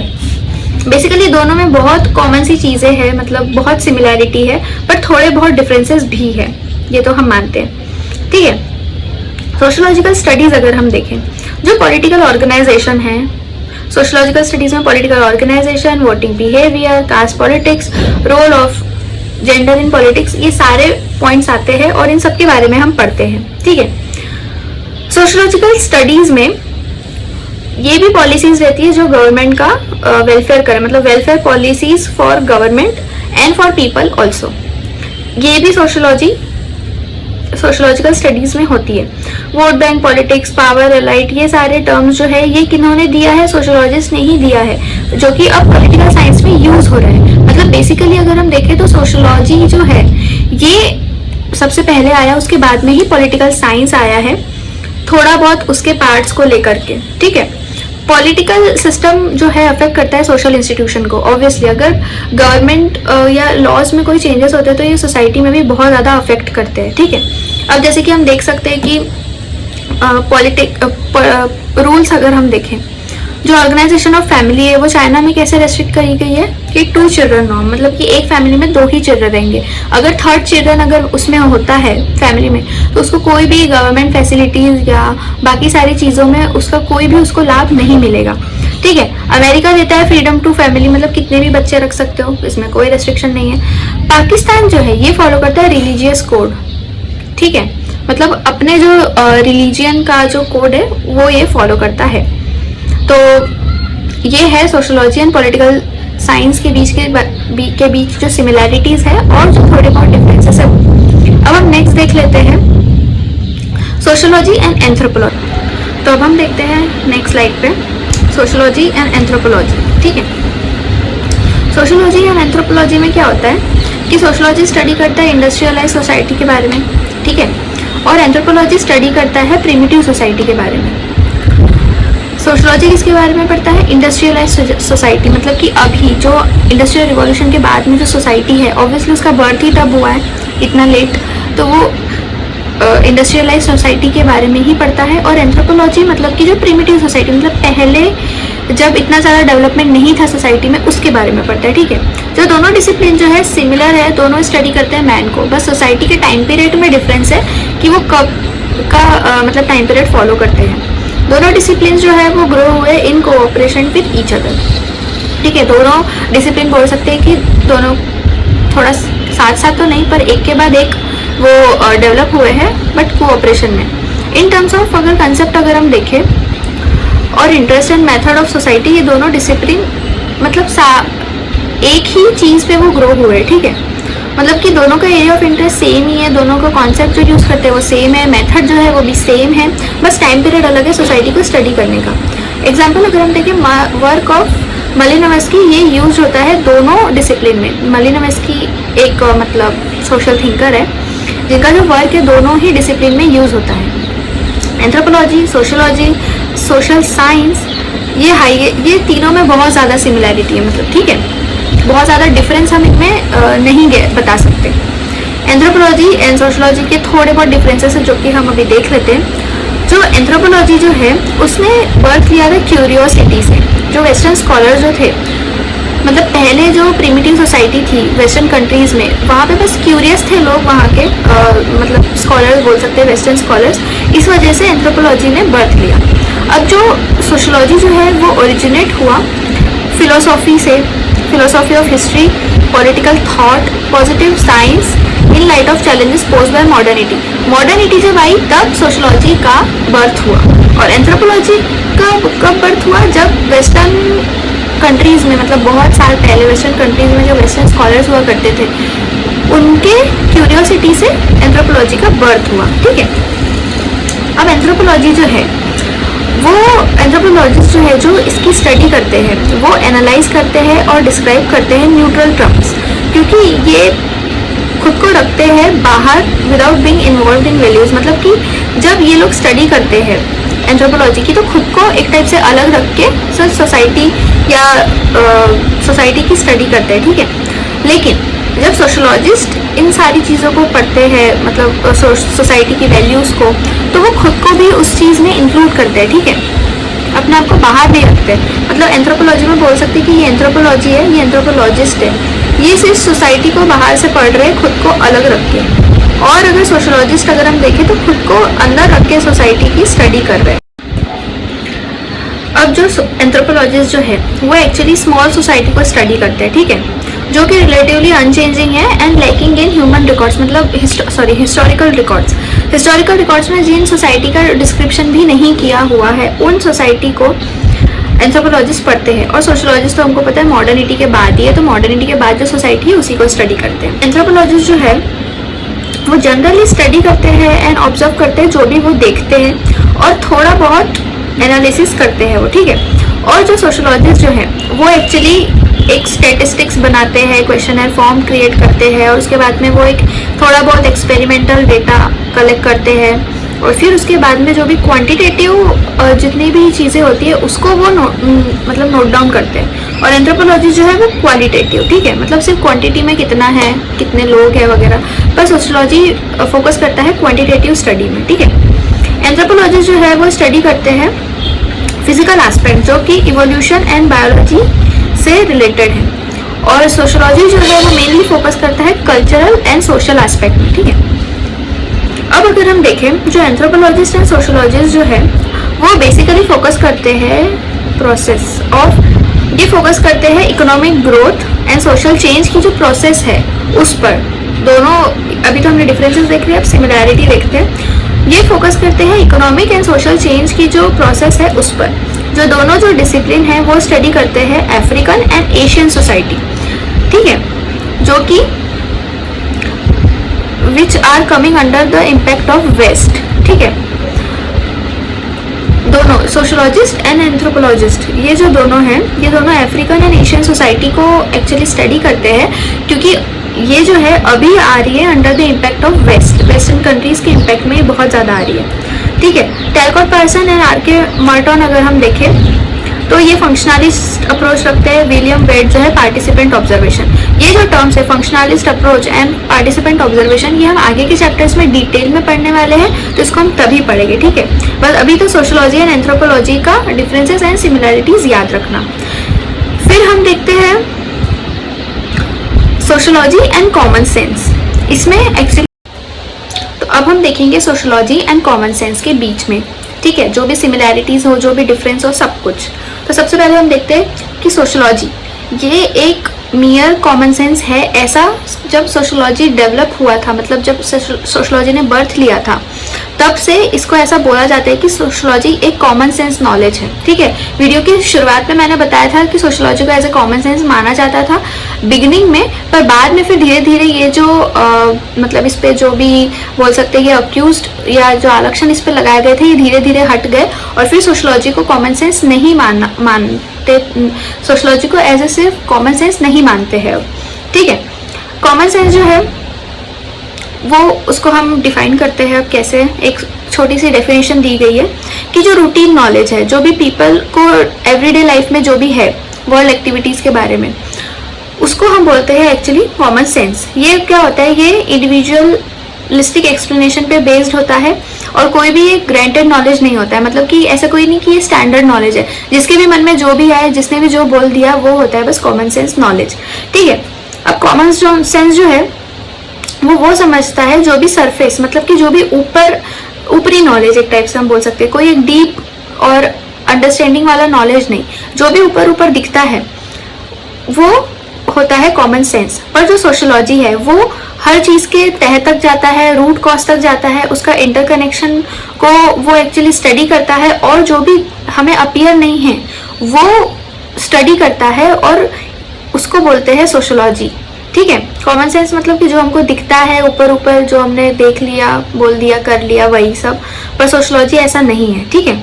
अब सोशोलॉजिस्ट का जो वर्क है वो एक ऑर्गेनाइज स्केप्टिक मतलब अनुमान, मतलब कोई भी अनुमान जब भी वो लगाते हैं वो एक ऑर्गेनाइज फॉर्म में होता है कि ऐसे ही नहीं कि बस हवा में तुक्का मार दिया ये ऐसा हो रहा है तो इसीलिए, नहीं, ऐसा कभी नहीं होता है। सोशोलॉजिस्ट एक ऑर्गेनाइज स्केप्टिक हमेशा लगाते हैं, मतलब ऑर्गेनाइज फॉर्म में अनुमान लगाते हैं और जो कि हमेशा सही होता है। अगर हम देखें नॉर्मली तो रिलीजन बोलता है कि गॉड ने क्रिएट किया है मैन को, ठीक है, पर दुर्केम जो कि एक सोशोलॉजिस्ट है वो क्या बोलते हैं कि मैन ने ही क्रिएट किया है गॉड एंड रिलीजन को, ठीक है। तो सोशोलॉजी यहाँ पर किसने कहा, अगर दुर्केम ने कहा इसका मतलब सोशोलॉजिस्ट ने कहा, मतलब सोशोलॉजी ने कहा कि मैन ने क्रिएट किया है गॉड एंड रिलीजन को। अब सही इसमें क्या है ये तो हम नहीं बता सकते, बट कॉमन सेंस बोलता है कि रिलीजन ने क्रिएट किया है, मतलब गॉड ने क्रिएट किया है मैन को, और सोशोलॉजिस्ट बोलते हैं कि मैन ने क्रिएट किया है god and religion. According to Peter Berger, ये हमें बोलते हैं कि सोशोलॉजी जो है हमें एक ऐसे वर्ल्ड में ले जाता है, इन द सेम वर्ल्ड, मतलब हम जिस वर्ल्ड में रह रहे हैं उसी वर्ल्ड के एक ऐसे साइड ले जाता है, एक न्यू लाइट में लेकर जाता है, जिसको हम खुली, मतलब नॉर्मली अगर चाहे अगर हम देखना तो हम नहीं देख सकते, एक कॉमन सेंस के बेस पे हम नहीं देख सकते, वो सोशोलॉजी ही हमें ले जाता है। मतलब कि अभी जैसे कि हम नॉर्मली अगर देख रहे थे एग्जाम्पल के तौर में कि हम बोलते थे कि हाँ रिलीजन जैसे बोलता है कि गॉड ने मैन को क्रिएट किया, ठीक है, ऐसे हम मानते हैं जनरली, बट ऐसा है क्या सच में? नहीं। सोशोलॉजी हमें बताता है कि मैन ने क्रिएट किया है गॉड एंड रिलीजन को। ये कभी कोई सोच सकता था क्या? नहीं, ये सोशोलॉजिस्ट ने ही सोचा, मतलब ये सोशोलॉजी ने हमें दिया है, ठीक है। अब सोशोलॉजी जो है यूज करते हैं बहुत सारे रीजन एंड लॉजिक, जबकि कॉमन सेंस कोई रीजन लॉजिक कुछ नहीं, ये बस एक बेसिक स्टेरियोटिपिकल बिलीव है, मतलब जो सालों से चले आ रहे हैं वही चीज़ें हम कॉमन सेंस में देखते हैं और सुनते हैं। कॉमन सेंस में कोई भी क्वेश्चन नहीं होता है, ठीक है, किसी भी चीज़ पर। सोशोलॉजी हर चीज़ पे क्वेश्चन करता है। अब अगर हम देखें कॉमन सेंस जो है ये इन्फ्लुएंस किससे हुआ? ट्रेडिशन, मतलब based on assumption. Common sense मतलब क्या होता है? कॉमन सेंस में हम बस अजम करते हैं, हर चीज़ों को अजम्पशन करते हैं, जबकि सोशोलॉजी जो है चैलेंज करता है in these stereotypes and tradition को, एंड उसमें प्रॉपर क्वेश्चन करता है, मतलब उसमें पूछता है कि ये चीज़ अगर है तो ऐसा क्यों, ठीक है। ये सोशोलॉजी का काम है। सोशोलॉजी यूज करता है एक्सपेरिमेंटेशन, एम्पिरिकल ओरिएंटेशन, मतलब एक्सपेरिमेंटेशन ओरिएंटेशन।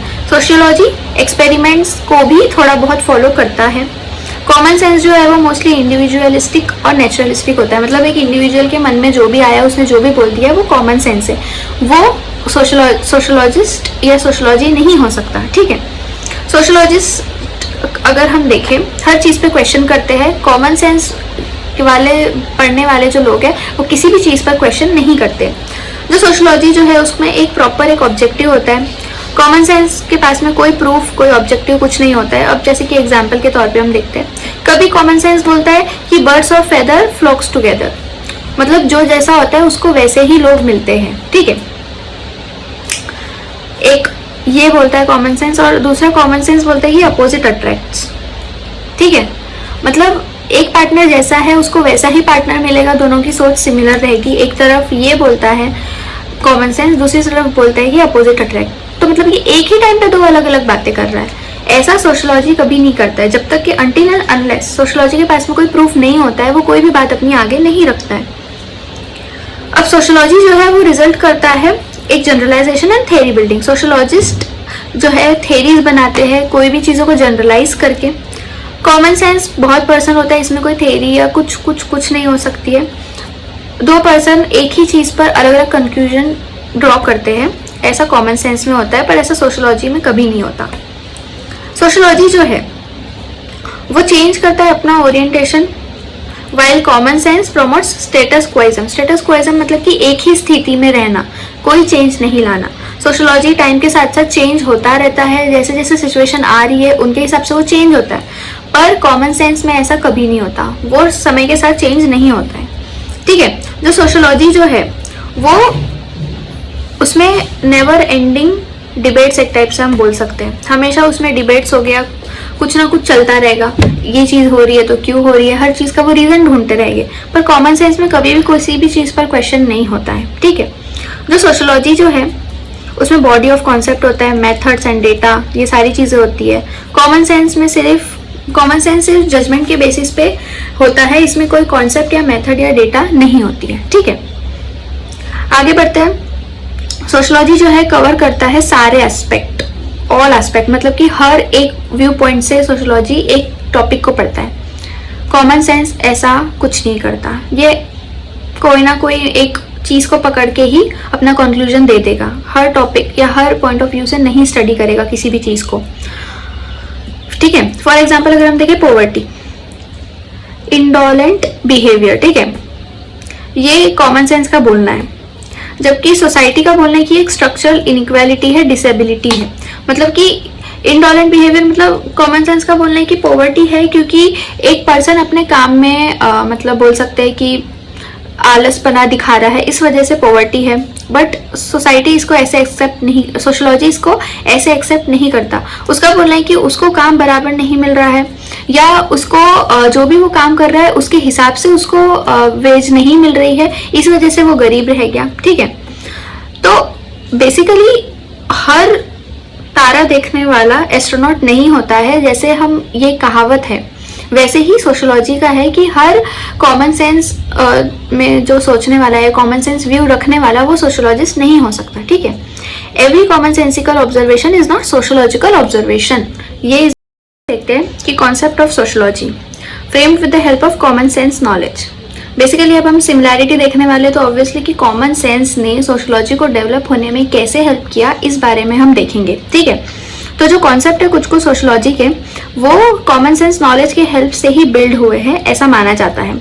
जो कॉमन सेंस जो है वो सोशोलॉजिस्ट को हाइपोथेसिस बिल्डिंग, मतलब कि कोई भी एक थ्योरी को बिल्ड करने में हेल्प करते हैं, ये प्रोवाइड करते हैं रॉ मटेरियल। ठीक है, अब ऑब्वियसली कि सोशोलॉजिकल जो इन्वेस्टिगेशन जो होती है वो बहुत ज़्यादा डिफरेंट होती है, पर जो बेसिक रॉ मटेरियल जो होता है वो कॉमन सेंस से ही आता है, ऐसा हम मानते हैं, ऐसा सोशोलॉजिस्ट मानते हैं। ठीक है, अब सोशोलॉजी जो है वो आंसर करते हैं कॉमन सेंस के क्वेश्चन को। ठीक है, जो भी कॉमन सेंस के जो बेसिक क्वेश्चंस होते हैं वो सारे के सारे that is answered bye sociology. ठीक है, कॉमन सेंस जो है हेल्प करता है सोशोलॉजी को फॉर कॉन्सेप्ट्स लाइक जेंडर, मतलब कि कुछ कुछ ऐसे बहुत ही गिने चुने टॉपिक है जो कि सोशोलॉजी को कॉमन सेंस हेल्प करता है। ठीक है, अब अकॉर्डिंग, जिसमें से वन ऑफ द जो है वो है जेंडर। अब अकॉर्डिंग टू एंथोनी गिड्डन्स अगर हम देखें, sometimes sociological knowledge also itself becomes a part of common sense knowledge. Obviously क्योंकि थोड़ी बहुत चीज़ें इनकी सिमिलर है, इसलिए कभी कभी सोशोलॉजिकल नॉलेज जो है वो कॉमन सेंस नॉलेज का पार्ट बन जाता है। ठीक है, 17th सेंचुरी तक के अगर हम देखें तो कॉमन सेंस एंड साइंस जो है वो थोड़े बहुत सिमिलर थे और इनको थोड़ा बहुत साथ में ही पढ़ा जाता था। Murray and Reid argued that common sense and science together expand man's understanding of truth। मतलब कि जो साइंस जो है और कॉमन सेंस जो है, ये साथ में ग्रो हुए हैं ऑब्वियसली, और इनकी जो इन्होंने एक्सपांड करे हैं मैन की जो अंडरस्टैंडिंग, दोनों ने साथ में ही किया है। अगर फिलोसॉफी के इसमें अगर हम देखें फिलोसॉफी के साइड से, तो all philosophy gradually develop from ordinary day-to-day consciousness, that's why every person is social theorist, then scientific method gain momentum। अब इसमें बोला गया है कि अगर डे टू डे लाइफ में अगर हम देखें तो हर एक पर्सन ही सोशल थ्योरिस्ट है, मतलब कि डे टू डे लाइफ में सभी लोग सोचते हैं जितने भी चीज़ जो हो रही है सराउंडिंग में उनके बारे में। उसके बाद में ही धीरे धीरे साइंटिफिक मेथड गेन हुई, मतलब पहले लोगों ने अपने सराउंडिंग के बारे में पढ़ना स्टार्ट करा और उसके बाद में एक प्रॉपर सब्जेक्ट में वो गए और उसमें उन्होंने पढ़ाई करी। ठीक है, दुर्खेम ने कहा कि जो कॉमन सेंस जो है ऑब्वियसली वो स्पेकुलेटिव है, अनुमान लगाता है उसमें सिर्फ। सोशोलॉजी में एकदम ऑर्गेनाइज स्पेकुलेशंस होते हैं, ये हमने पहले ही देखे। ठीक है, जो कॉमन सेंस के जो परसेप्शन है एंड स्पेकुलेशंस जो है वो डिस्ट्रॉय करते हैं scientific study of social world. मतलब कि कुछ कुछ अगर ज़्यादा ही अगर हम सिर्फ कॉमन सेंस के बेसिस पे चलने लगे तो ऑब्वियसली ये साइंस की स्टडी को डिस्ट्रॉय कर देंगे पूरी तरह। ठीक है, मार्क्स क्या बोलते हैं कॉमन सेंस पे, ये हम देखते हैं। मार्क्स का बोलना है कि जो आइडियोलॉजिकल नॉलेज है with limited understanding of world shaped by ruling class, मतलब जो कॉमन सेंस जो है इसने एक्चुअली आइडियोलॉजिकल नॉलेज को समझा और बहुत ही लिमिटेड अंडरस्टैंडिंग के साथ में इसने रूलिंग क्लास को शेप किया। ठीक है, अब इसके बाद में अगर हम देखें तो कुछ सोशोलॉजिस्ट जो है वो मेंटेन करते हैं डिस्टेंस। अब कुछ लोगों को तो जम जाता है, चलो भाई कॉमन सेंस ऐसा है तो हम मान लेंगे, पर कुछ जो सोशोलॉजिस्ट है वो कॉमन सेंस से एकदम ही दूर रहते हैं, वो साइंटिफिक मेथड को ही प्रिफर करते हैं, जैसे कि Peter Berger, Thomas Luckmann and Alfred. ये तीनों जो है ये बेसिकली मतलब कॉमन सेंस से दूर ही रहते हैं और साइंटिफिक मेथड्स को ही प्रिफर करते हैं। जो स्कूट्स है इन्होंने रिजेक्ट करा था साइंटिफिक मेथड को इन सोशोलॉजी, क्योंकि उनका मानना था कि सोशोलॉजी एक ऐसा सब्जेक्ट नहीं है जिसको साइंटिफिक एक्सपेरिमेंट्स के तरीके से समझा जाए। इसको एक हमें बेसिक अंडरस्टैंडिंग सोसाइटी की रख के ही पढ़ना पड़ेगा। ठीक है, जो मॉडर्निटी के बाद में जो पीरियड आया उसमें जो जितने भी सोशोलॉजिकल नॉलेज जो है, उन्होंने कहा कि ये कॉमन सेंस के ऊपर नहीं है, मतलब सोशोलॉजिकल नॉलेज और कॉमन सेंस दोनों सेम लेवल पर आते हैं, ऐसे बहुत लोगों का मानना था। ठीक है, ये जो अनसिस्टमेटिक बॉडी ऑफ नॉलेज है उसको कॉमन सेंस बोला गया। Obviously unorganised speculation, that is common sense only. और जब सोशोलॉजिकल थॉट्स, जब फिलोसॉफी, हमने देखा कि जो फिलोसॉफी है कि mother of all social sciences है, जब सोशोलॉजिकल थॉट फिलोसॉफी से क्लोज है तो कॉमन सेंस कॉम्प्लीमेंट्री, मतलब कॉमन सेंस को साइड में रख दिया गया और फिर सोशोलॉजी और फिलोसॉफी को साथ में पढ़ने लग गए। ठीक है, फिर उसके बाद में पॉजिटिविज्म। पॉजिटिविज्म मतलब कि जो सोसाइटी जो है, मतलब सोशोलॉजिस्ट जो है वो सोशोलॉजी को साइंटिफिक वे में जब पढ़ने लगे तो ऑब्वियसली कॉमन सेंस का कोई वहाँ पर काम नहीं रहा, वो वहाँ से साइड हो गया। ठीक है, अब एंटी पॉजिटिविज्म ने इंपॉर्टेंस दिया कॉमन सेंस को। ऑब्वियसली अगर पॉजिटिविस्ट अगर आने के बाद में, मतलब साइंटिफिक नॉलेज आने के बाद में कॉमन सेंस को हटा दिया गया, तो जब एंटी पॉजिटिविज्म चल रहा था तब कॉमन सेंस को इंपॉर्टेंस दी जाती थी। ठीक है, अब जो कॉन्सेप्ट जो है सोशोलॉजी के वो फ्रेम किए गए हैं by taking into consideration the common sense knowledge। obviously society की बहुत सारी चीज़ें हैं जो कॉमन सेंस को ध्यान में रखते हुए ही बनाई गई है और कॉमन सेंस एक्चुअली हेल्प करता है हाइपोथेसिस बिल्डिंग में। ठीक है, common sense obviously raw material provide करता है सोशोलॉजिकल इन्वेस्टिगेशन के लिए और सोशोलॉजी जो है आंसर करता है बहुत सारे कॉमन सेंस के क्वेश्चंस को। कॉमन सेंस जो है वो चैलेंज करता है कंक्लूजन एंड एनरिच करता है डिसिप्लिन।